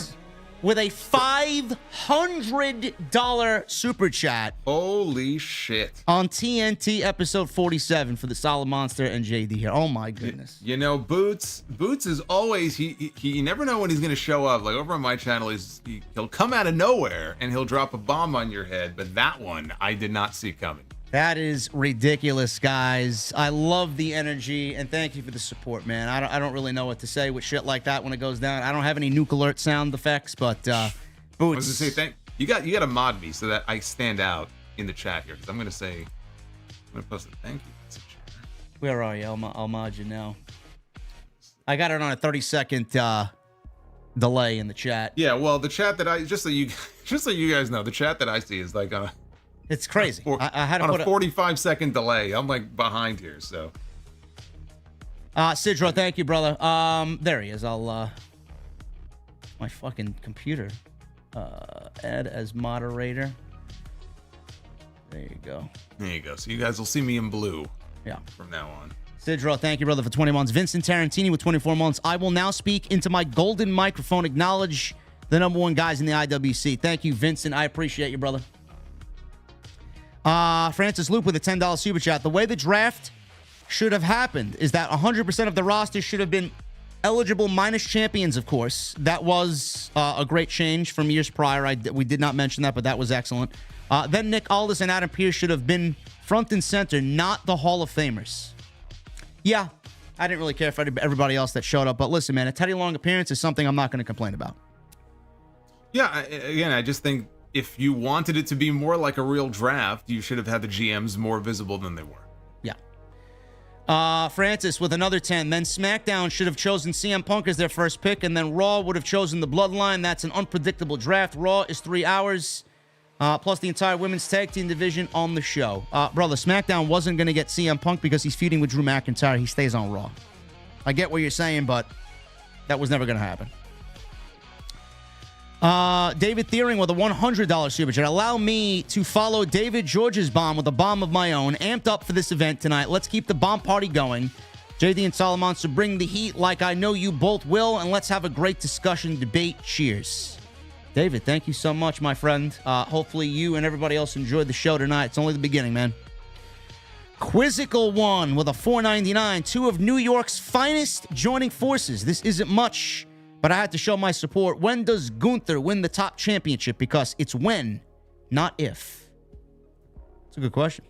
That is a good question. Yeah, well, you know, we got Bash in Berlin coming up at the end of August. So the question is, does it happen on that show or does it happen before that show?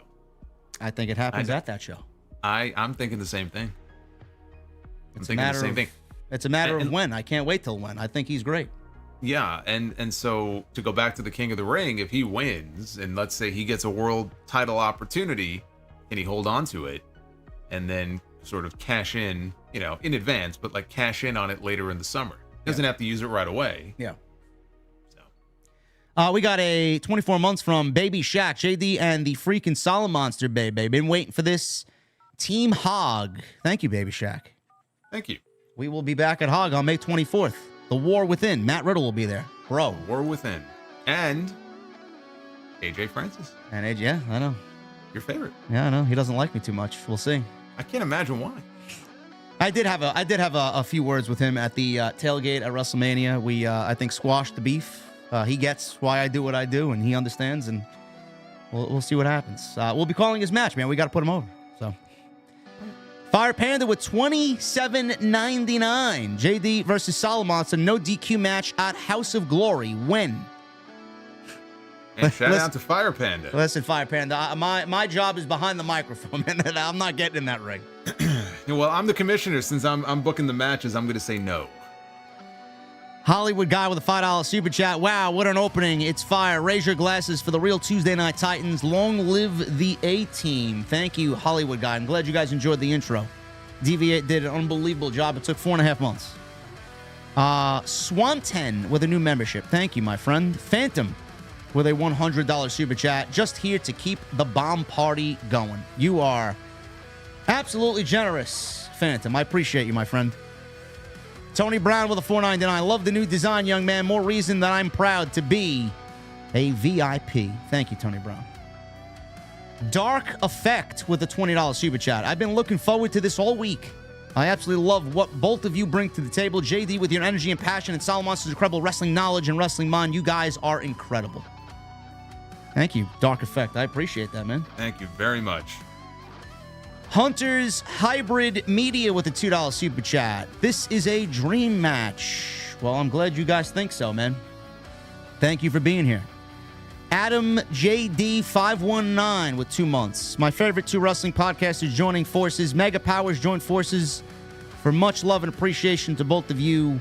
TNT for life. Thank you, Adam. You know, in the Lamont's, one of his gifts that he sent over, he made you Savage. Yeah. And it was kind of eerie how well it fit. Like, it was something about the eyes. I don't know what it was. It might have been the beard. I think it was the eyes too, though. I didn't look like Hogan at all. I mean, and me with any kind of fucking like Fu Manchu is just ridiculous. I mean, give me a break. Did you look good as a Bret Hart, though, is the question. I didn't see that of one. Course. Yeah, I think so. I think I may have had glasses on, so it was kind of hard to tell. But yeah, definitely more than Hogan. Adam, thank you so much, man. Working Class Nerds with a $10 super chat. You have brought me back to wrestling. Thank you, and I'm pumped up for the new TNT. Thank you. Listen, man, when we could elicit that type of excitement from where we sit, I mean, that's better than any super chat. So thank you for the $10, brother. Lewis with a $100 super chat. Lewis, I hope you get back safe from Cuba, my friend. He says, fuck yeah, congratulations. Thank you, Lewis. Barry with 19 months. He says, yo, JD, keep doing what you're doing. Appreciate everything you do for the IWC. Glad that Solid Monster is the new co-host for the best podcast on YouTube. Man, nobody is going to be able to touch this show. I tell you right now.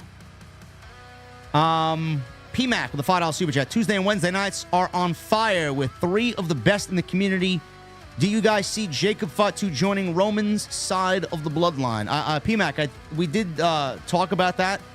Jason made some valid points where I do think it probably makes the most sense for that to happen. So I think that's where we're both leaning. I think that makes the right choice there, for sure. Yep. Danny Boy, 908 with a 10. I had to be here for the first episode. Now you got the whole family here tuning in as my brother-in-law was the Solid Monsters guy, and obviously me and Nicole watch you. Here's to the future, brother. Thank you, Danny Boy. Listen, let's get the entire family completely involved. Thank you. Yeah, absolutely. All the cousins, too. Bring them on in. El Mase, thank you for your generosity, man. $100 super chat. Solid Monster drinking Stoli. Don't pull a Ric Flair on us. Don't worry about that. Don't worry about that. I know my limits. Yes, we drink responsibly. Yes. Michelle Moran with a $2 super chat. Will Cody join Roman in fighting Rock's bloodline? No. I don't think so. No. Tommy Brannigan with a $5 super chat. JD, love the new intro and welcome to the OTS family and TNT Jason. Thank you, Tommy. Thank you. John 10 with 8 months. Thank you, John 10. Jerome with a 5. You guys are awesome. Thank you, Jerome. Adam, JD519. Again, thank you for the $10 super chat. Been waiting for this all week. Tuesday Night Titans. Can't miss. But now they are... Well, this show is going to be legendary. Love both of you guys. TNT, OTS, Solid Monster, sound off for life. Thank you, Adam. I appreciate it. I love the energy, man. Thank you. Yeah, it's fantastic. One-Winged Will with 13 months. The dynamic duo of the IWC. Love this collab. Tuesdays are on fire. Love you, JD and Solid Monster. Thank you, One-Winged. Nick Postino for the 19 months. Laughed at your spider adventure last week and proceeded to have a spider crawl on my arm while driving, then screamed like a girl and almost crashed. Nick, you have basically described one of the biggest fears I have while driving, man, because in the summertime, I find creatures in my car that I did not really expect to see there, and I hate bugs. I hate spiders. I hate reptiles. I hate bees. So, yes, that is a genuine fear of mine while I'm driving. You would have loved it. I was in my car last year, and I'm driving. I think I'm on, like, the Belt Parkway or something. And a spider crawls out from one of the vents on the dashboard. And it's like a big one, too. And I'm in the middle lane. And of course I freak out because I'm like you. I have no tolerance for any of this shit. I swear to God, I almost swerved right off the road. I almost caused like a 12-car pileup just because of this one spider. I don't know how he got in there. Yeah. I have no idea. I pulled over. I got out. I don't know where he went. But it was a little dicey there for a second. Yeah, there was a spider on my stream last Monday where it was crawling on the wall in front of me, right behind my camera. I quickly jolted off camera, grabbed my slipper, and tried to kill it. I think I did. It fell somewhere. I couldn't find it, and then I wore my slippers the entire show because I didn't want anything crawling on me. But then you get the sensation of something crawling on you, but nothing's really on you, and I felt that for like 2.5 hours. Of course. It's fucking awful. Nick, listen, man. It's a fear, brother, but thank you. David, 199. Why does Jade feel like a bigger star than Mercedes? Because she's actually wrestled more than Mercedes. That's why. I don't know what else to tell you. And the entrance. Jade's entrance is incredible. I will say that about her entrance. Her theme song is fucking great. I love it. Her presentation is great. The thing I love about the theme song is you could tell like they modeled it off the AEW theme. Yeah. And her AEW theme was great. So obviously they can't use that exact one, but it's pretty close. Pretty close, so her presentation, even when she gets in the ring and they have that overhead shot of her like posing, it's great. Yeah, it's a nice sexy guitar solo. I like that. Matthew Urban with a 2. Tuesday Night Titans, legit. Thank you, Matthew. Mikey Time with a 2. No message. Thank you for the $2 super chat. Not today, Jay with the 20 months. Happy 20 months, JD. This is a question for both of you. Is it just me or is it Mercedes? She's not hitting an AEW like we thought she would. Hopefully she wrestles, not today, Jay. We will see her wrestle in Vegas at Double or Nothing, and that hopefully is the start of her actually wrestling a lot more. But apparently Tony Khan said she's not medically cleared. I don't know how factual that is. She's been training. Maybe she's not cleared for a full-fledged match, but we'll see after Vegas, brother. I don't know. What do you think? I don't think we can pass judgment completely until we actually see her in the ring, but, I mean, even if she's not medically cleared, I mean, I'm not sure why you would introduce somebody if you really have nothing for them to do, and, I mean, what has she done? right? I mean, he hasn't really had a whole lot of great stuff for her to do in the meantime. So why even put her on TV if she's that far out? If in fact she's not cleared, why put her on TV that far out when you have no plans? I agree. A heel turn will do her wonders as well, so hopefully that's the direction they're going. Trevor with a $9.99. Loving this new deadly duo. The future of TNT is incredible. This type of two people together is built for Sirius XM. Drinking a Broken Skull American lager. Thanks, Stone Cold. Much love to you, too. Thank you, Trevor. I appreciate you, brother. Yeah, I haven't tried the American lager. I think I have. I tried the IPA. Yeah. I was out somewhere. I think I was on the island somewhere because you can't find any of that shit around here. And it wasn't bad. I'm not always an IPA guy. Yeah. But it wasn't bad. Dark Effect with another $10 super chat. Totally enjoying the show, guys. Love what you both do. The only two wrestling YouTubers I follow. TNT is a destination on Tuesdays now for me, for sure. Love it, Dark Effect. Hopefully we see you back every week along with everybody else. We appreciate the support. David M. with a $100 super chat. Thank you, my friend.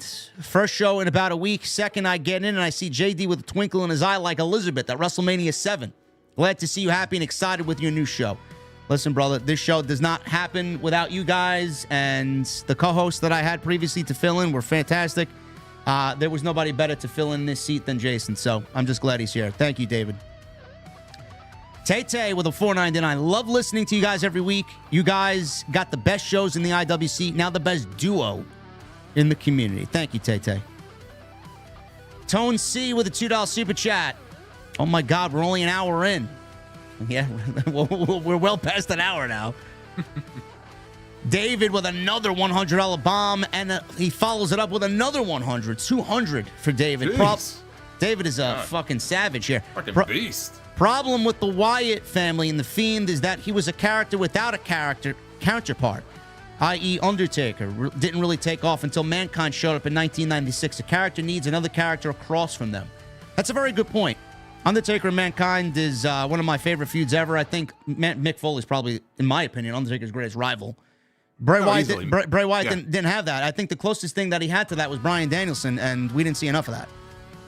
No, and you know what? The two best matches, singles matches that Bray ever had, one is Bray and one is The Fiend, were with Daniel Bryan. Yep. Now, remember that strap match at the Royal Rumble. That was the best thing The Fiend did. Yep. Tone C with a 5. I want out of my contract if I don't get what I want. Oh, he... Okay. Yeah, I didn't realize he was reciting clips from my weekly intro. It took me a while to catch on here. I should have picked up on it when he said, we're only an hour in. Oh, yeah. That's right. Moxley's voice. David M. He says, Solo looks like a White Claw kind of guy. All seriousness, love the energy here. Thank you, David. I am definitely not a White Claw kind of guy. No, guys, most of those hard seltzers are trash. I haven't found a hard seltzer that I actually enjoy drinking more than one of. It's tough. Bobby's World, 2110 with a 5. The combined might of JD and Solid Monster is unstoppable. Thank you. Wow. Thank you, Bobby. Does that mean we get the tag team championships? I tell you what, only if it's the SmackDown ones. I like those. Those are gorgeous. Yeah. Ali with a $4.99. My question to you, Solid Monster: what was your favorite Bray Wyatt theme song? Was it Shatter or the Fiend theme or the Swamp Man theme? I really like the Fiend theme by Code Orange. Yeah, that was a great one. Yeah, I'm gonna go with that one.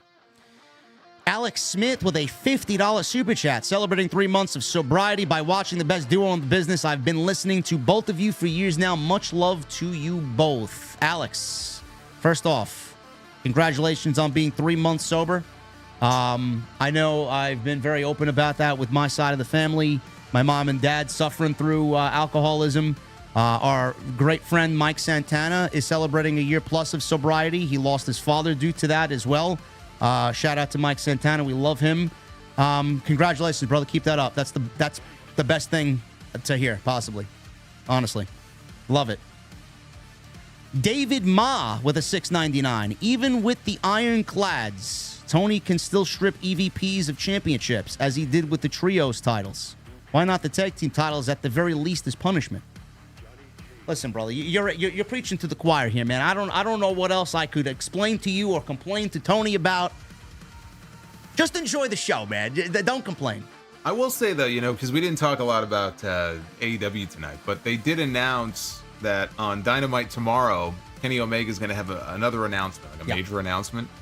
And I'm wondering, and it's a thought that occurs to me here, because I'm guessing he's going to have surgery, but I don't think that that's like the announcement or the only announcement. What I'm wondering is if they can use Omega, since he is an EVP, as a way to introduce the Motor City Machine Guns in, and then say that they're challenging the Young Bucks at Double or Nothing in their first match for the tag team title. I like it. I mean, I am a big fan of them. We've called Alex Shelley matches in House of Glory. We've called Motor City Machine Gun matches in House of Glory. Mm-hmm. We know what they bring to the table. I think they would fit like a glove there. Yeah, absolutely. I mean, we know they're likely on their way into AEW. We just don't know when. But that would be one hell of a way to introduce them. Yeah, I like it. Cal L with a $10 super chat. I don't get to see every TNT live, but I wasn't missing this debut. I've wanted this Justice League for a minute. Which one of you guys is Superman and who is Batman? Mustangs effing rule, he says. I'm Batman right here. I'm a Batman guy. Jesus Christ. That's me. How can I be How can I be Batman and you be Batman?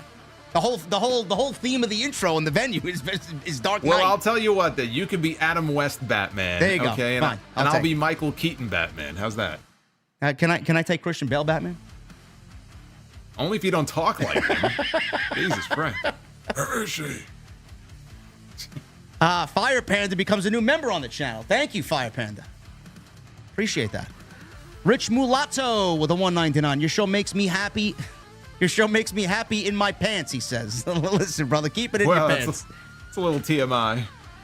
Vincent Moore with a $5 super chat. Chelsea Green is getting an NXT Women's title match tonight against Roxanne Perez. Great. She ain't winning. I don't think she won. I don't know why she would. I'd like to see Chelsea go solo. I don't like the tag team thing. Yeah, I'm sure the stuff with Piper is not going to go that much longer. No. Stallions Productions with a $4.99. Would you add a big name to the Elite group like they did with Hogan and the NWO, like Edge, Monet, or Adam Cole? Who would you add? I don't know. Why do they need to add anybody? They don't have to, and they just did. They just added Jack Perry, although he's not a big name. But the thought did occur to me when we were going into big business, because big business CEO. Yeah, she would fit if you turned her heel. She would fit into that Elite group like a glove. I mean, she would. I mean, as long as she's a heel, no matter where she is, I'm fine. But Jack Perry, the Young Bucks, Okada, I think that's more than enough. I mean, yeah, you don't need more than that. Yeah, as long as we're building towards a blood and guts match, I think we're good. David M with a $100 super chat. David, you are absolutely on fire tonight, brother. Biggest flop is Brackus, obviously. Oh, God. Brackus. Yes, I seen his name floating around in the chat. Yeah, well, he had one match on TV. They sent him to ECW, didn't they, for a little while there? Yeah. I think they did, yeah. And by the way, the answer is no. It is still Gable Steveson. I don't think you're changing Jason's mind on that. You're not changing my mind, but nice try. Tay with a $4.99. Since Gable Steveson was one of the biggest flops in history of WWE, can you guys name any more bigger flops in terms of talent? No. I mean, Jason's not going to. I mean, you could list off some people, but... Well, I mean, look, it depends how you phrase that. He says in terms of talent, when I think of one of the biggest flops they've ever had, I think of Velveteen Dream, just in terms of the talent that he had and the way it all got pissed away. I think you can make the argument for him. Just from a talent perspective, but I'm not gonna say he's a bigger overall flop than the way they built up Mr. Steveson over there. No. Brent Amania 89 with a $2 super chat. My friend Duke the Dumpster Drosy deserved better. Shout out to the shout out to Duke the Dumpster.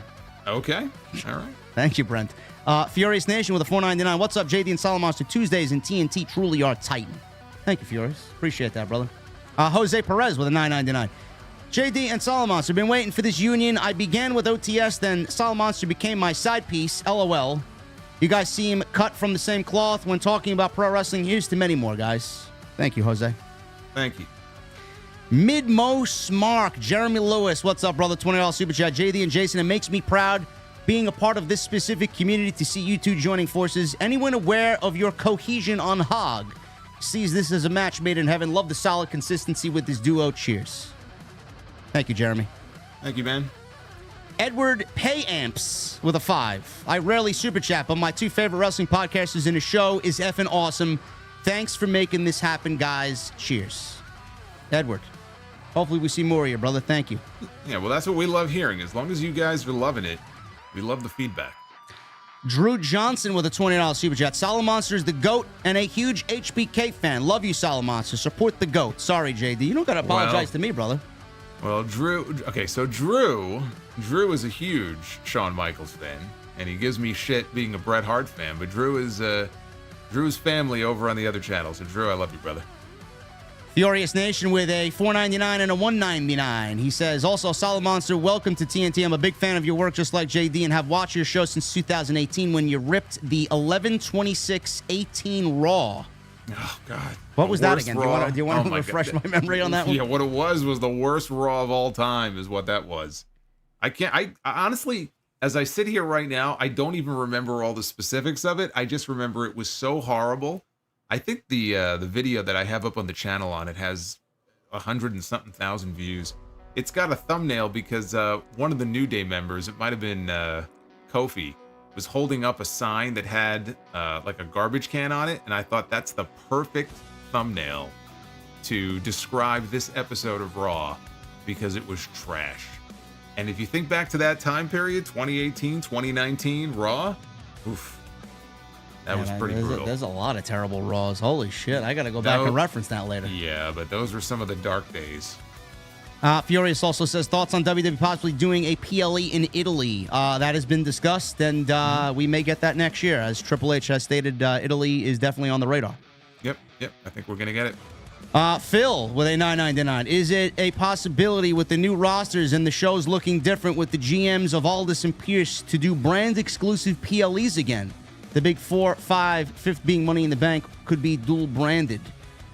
You listen, I think the brand exclusive, well, Backlash was basically a brand exclusive pay-per-view. It was mostly SmackDown matches, but no, I don't want to go back to that. No, I don't like that idea at all.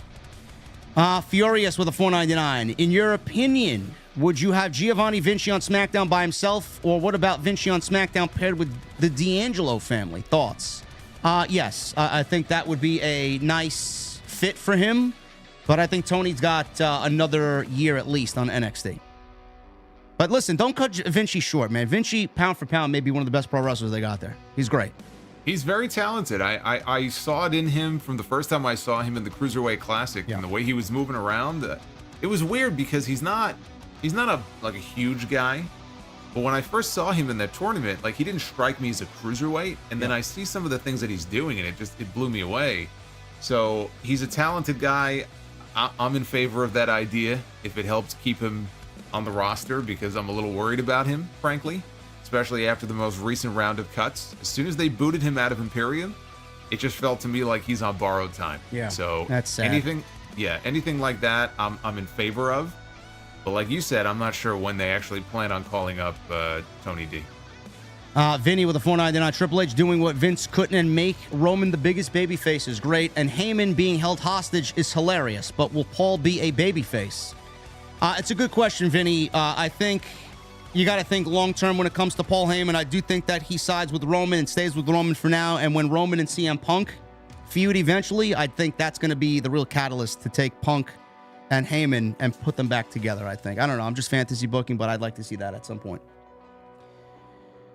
Danny in Oak Park with a $2 super chat. Let's go, San Francisco Giants. Welcome, Monster. Love you, JD. Thank you, Danny. Rock Hawk with a $20 super chat. Wanted to say thank you, JD and Monster, for all you do. Also, Solo, do we get Be the Booker here too? No, unfortunately, there's no Be the Booker here. No, we don't have it queued up, so not here. You gotta go to the other channel for that. I remember I was a part of Be the Booker once. I think you landed on me at one point. I don't know who I wrestled. Yeah, I took some people out because there were some podcasters in there, and then there were some other like just terrible choices that were in there, but I don't remember who I put you in the ring with. I think it was you and who was it? It was you and somebody you hate. Vince Russo? No. But everybody got a kick out of it, but I don't think you're in there anymore. David Thiering with a $100 super chat. Thank you, David. Got to keep an eye on David M, guys. He's gunning for the top Investor and making up for lost time. Wonder if he will drop a bomb or two on Solomon's channel next. Great work as always.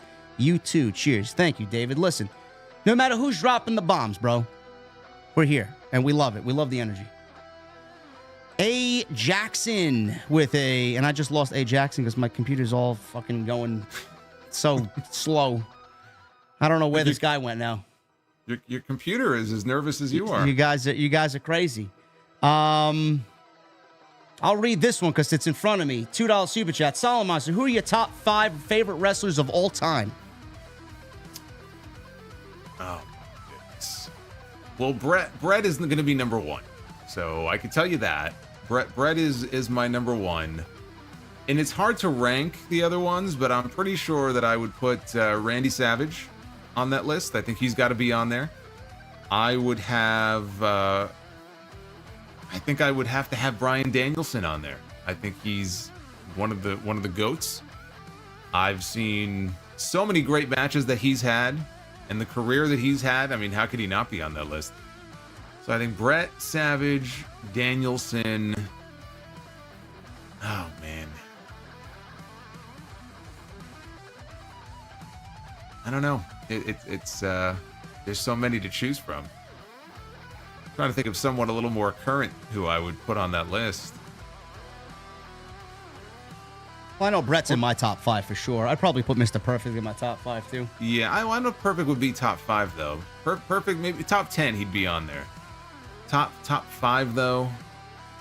I might have to cut you off at 3. I might have to give that some more thought. But Brett, Savage, and Danielson, I'm pretty sure would be on that list. What is that? What is this I'm hearing from William Sanchez? Solomon booked himself against the Great Khali. Oh yeah. That was quite the night. No. See, here's the thing. So for people who don't know, there's a little feature that I do at the end of all my streams. If we hit a certain likes goal on the video, which we usually do, where it's basically I've created these randomizers, and so we do one for the men, the women, and for tag teams, and it literally like I'm just taking it for a spin, and you don't know where it's gonna land, and there's a bunch of options in there, and it's like fantasy booking matches to see how ridiculous or how great the matches can be. I threw myself in there, and it's like figuring how often are we gonna land on me. So we land on me, and then my opponent is the Great Khali. And then I picked the stipulation, and I shit you not, the stipulation we landed on was, I believe, Punjabi prison. So I booked myself against the Great Khali in a Punjabi prison match. And there you go. And so the whole concept is this a match that you would pay to see? So you figure it out. Is that a match you would pay to see? Sure. You could try to book it for Hog. What do you think? I think that works. We'll just I don't think we could afford Khali, though. Does he even fit in the building? Can he get through the doorway? He doesn't come cheap. A. Jackson with a $4.99. We hear pillars a lot in AEW. I'm curious to know who you think both the pillars for WWE are. Have a good night, boys. Currently, I mean, if you're not including Cody, I don't know who you're talking about. Well, yeah, I mean, how is Cody not a pillar? Cody, Roman. Now, if you're talking about young talents that are kind of on the rise, I think you can make the argument for Braun being on there. I mean, he hasn't done much of anything yet, but I think they look at him that way.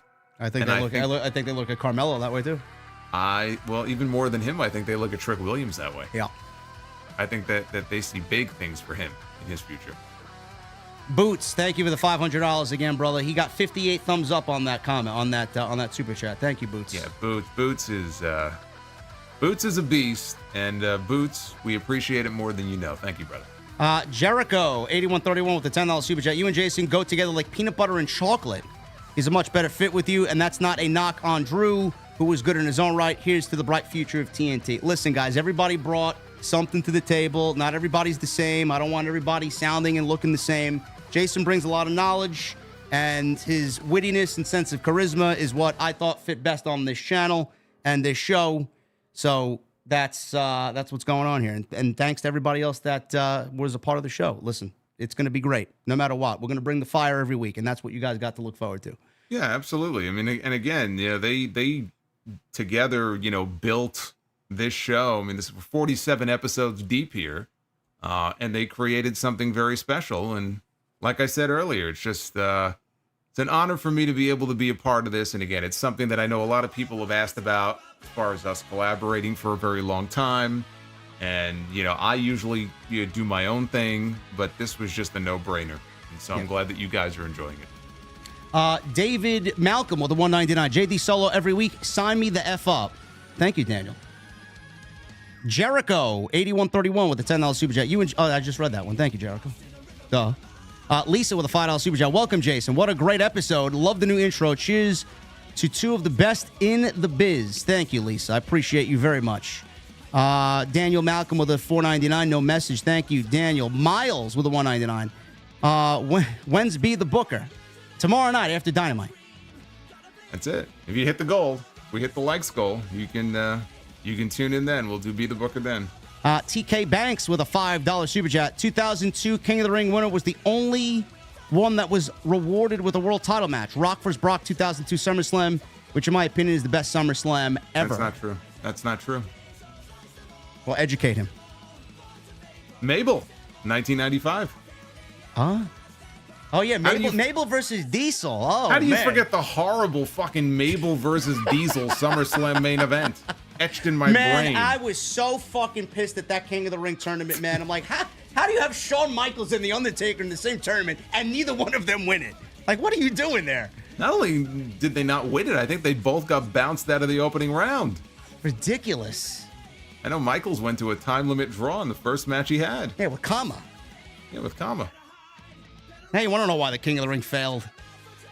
TK Banks, thank you to $5 super chat. Jamel Turney with a 199. Who's winning? Kendrick or listen, bro? Kendrick or Drake. I don't give a fuck, man. Honestly, I don't even know what they're beefing over. Can someone explain it to me what they're beefing over? Because I don't care. I saw a video to kind of bring me up to speed. It's like a 5-minute video this guy did on like TikTok, and I'm still confused about exactly why why they're beefing. I know it has to do. I know Drake apparently is. He's had issues with a whole bunch of different people. So I'm starting to think that like if you have issues with that many different people, then you are probably the problem. I guess so. I mean, I usually I don't listen to that type of music, guy, so I don't really know what's going on. I don't really follow anything but pro wrestling and video games on Twitter and sports, baseball. Absika with a $4.99. Oh, yeah, Abusika. Loving this duo. Cheers to many more episodes. Happy Boo Cocky Tuesday, Solomon. Right. Well, okay. I'm glad you brought that up. I dedicated a super chat to him on the channel because he sent a message in once, and it was he used a ghost emoji, and he was like, "Boo." He wrote like "boo cocky," like a ghost, but obviously, you say that out loud. Jesus Christ. Yeah. So I created a special super chat for him, and I don't even know why I did this, but it is the $69 Bukkake Ghost, and it's all because of Abusika. And he leaves another $1.99 super chat. He says TNT Iron Sheik class sipping on, and I don't know how to pronounce this. Kamboti? Yeah, I don't know. Yeah, I don't know.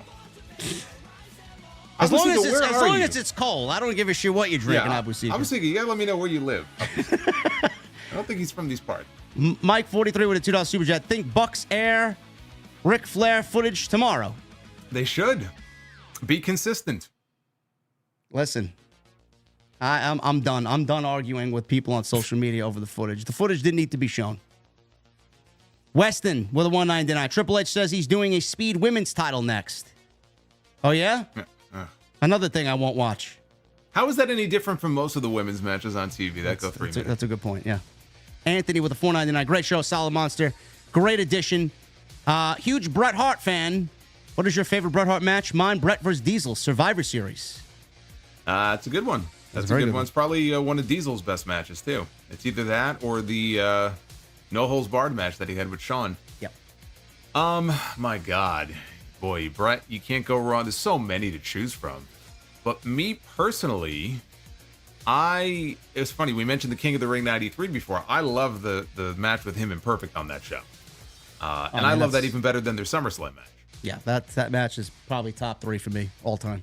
As far as my all-time favorite Brett match, it's probably between the cage match with Owen or the WrestleMania match with Steve Austin. And I would lean towards the cage match with Owen. To me, that's the best regular steel cage match that I've ever seen. Yeah.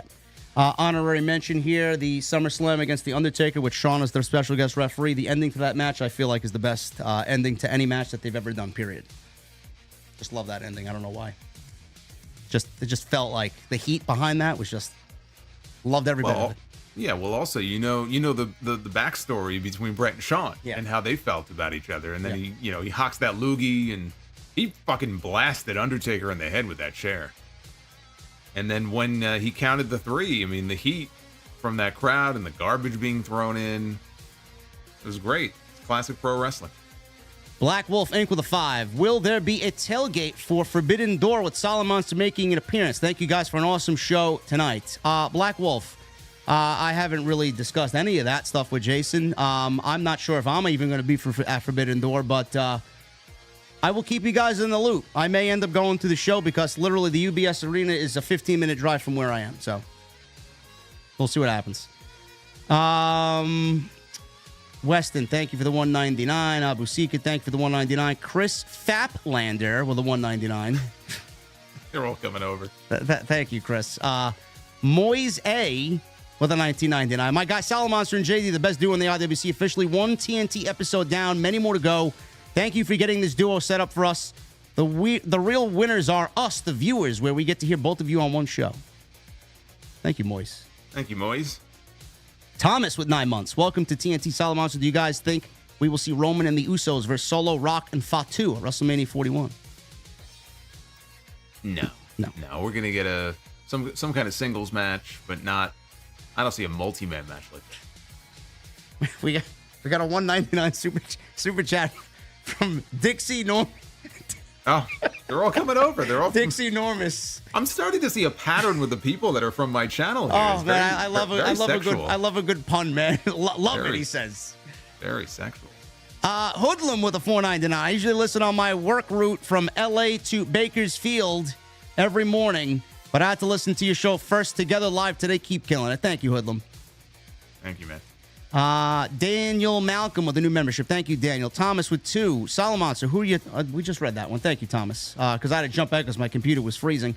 Cal L with a 5. How do either one of you Jokers be Batman? LOL. Mustangs and Superman rule. Love you guys and the show.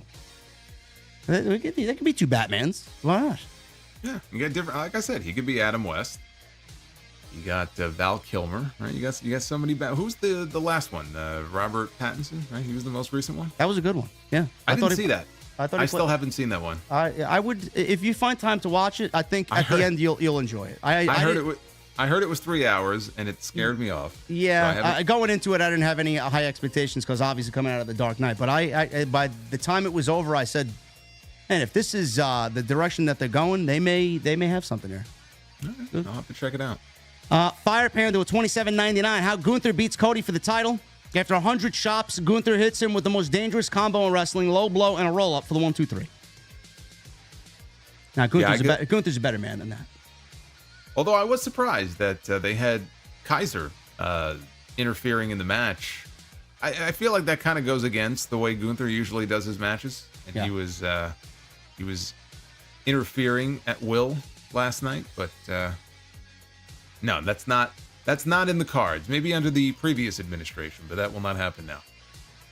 Phil with a $4.99. I was not going to miss this one for the world. Been watching both of you for years, and I love the pairing. Stay safe, Solo and JD. Thank you, Phil. Appreciate you, brother. I will see you tomorrow on the Dynamite Post.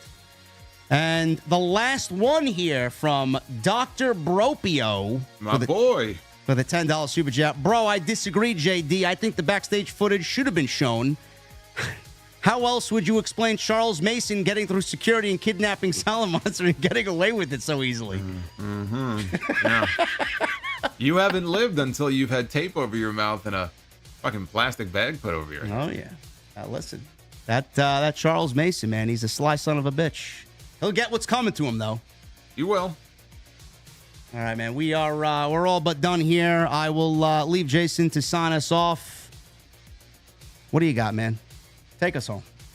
The only thing I got here is a message of thanks, because again, this is something that has been a long time in the making, and it was, built up so much, and I was just hoping that it could live up to X for JD, but for myself as well. And I know there's a lot of crossover also between our two audiences, so even when I announced it, a lot of my fans were very excited. So it was very cool to see you guys turn out. You killed it on the likes. Keep hitting that thumbs up, obviously. Thank you. And this is fun. And I think we're going to have fun every Tuesday. And of course, you can find me over on my channel if you're not subscribed over there. Solomonster Sounds Off. Make sure you go over and hit that sub button. Would love to have you. But thank you guys for making me feel welcome. I appreciate it. Thank you guys for a great stream, man. You blew it out of the water. I was nervous coming into this thing, and you guys and Jason made everything just feel like it was just natural, man. Thank you guys very much for everything. We will both be live tomorrow after AEW Dynamite, so tune in to us then. Best coverage in the game, and we will see you guys next Tuesday. Same bat channel, same bat time, 8:30 p.m. for Tuesday Night Titans. An epic show tonight, guys. Thank you for all the support. And please continue to hit that thumbs up and share the video and podcast around after it publishes. We'll see you next week right here on episode 48 of Tuesday Night Titans. See you guys later.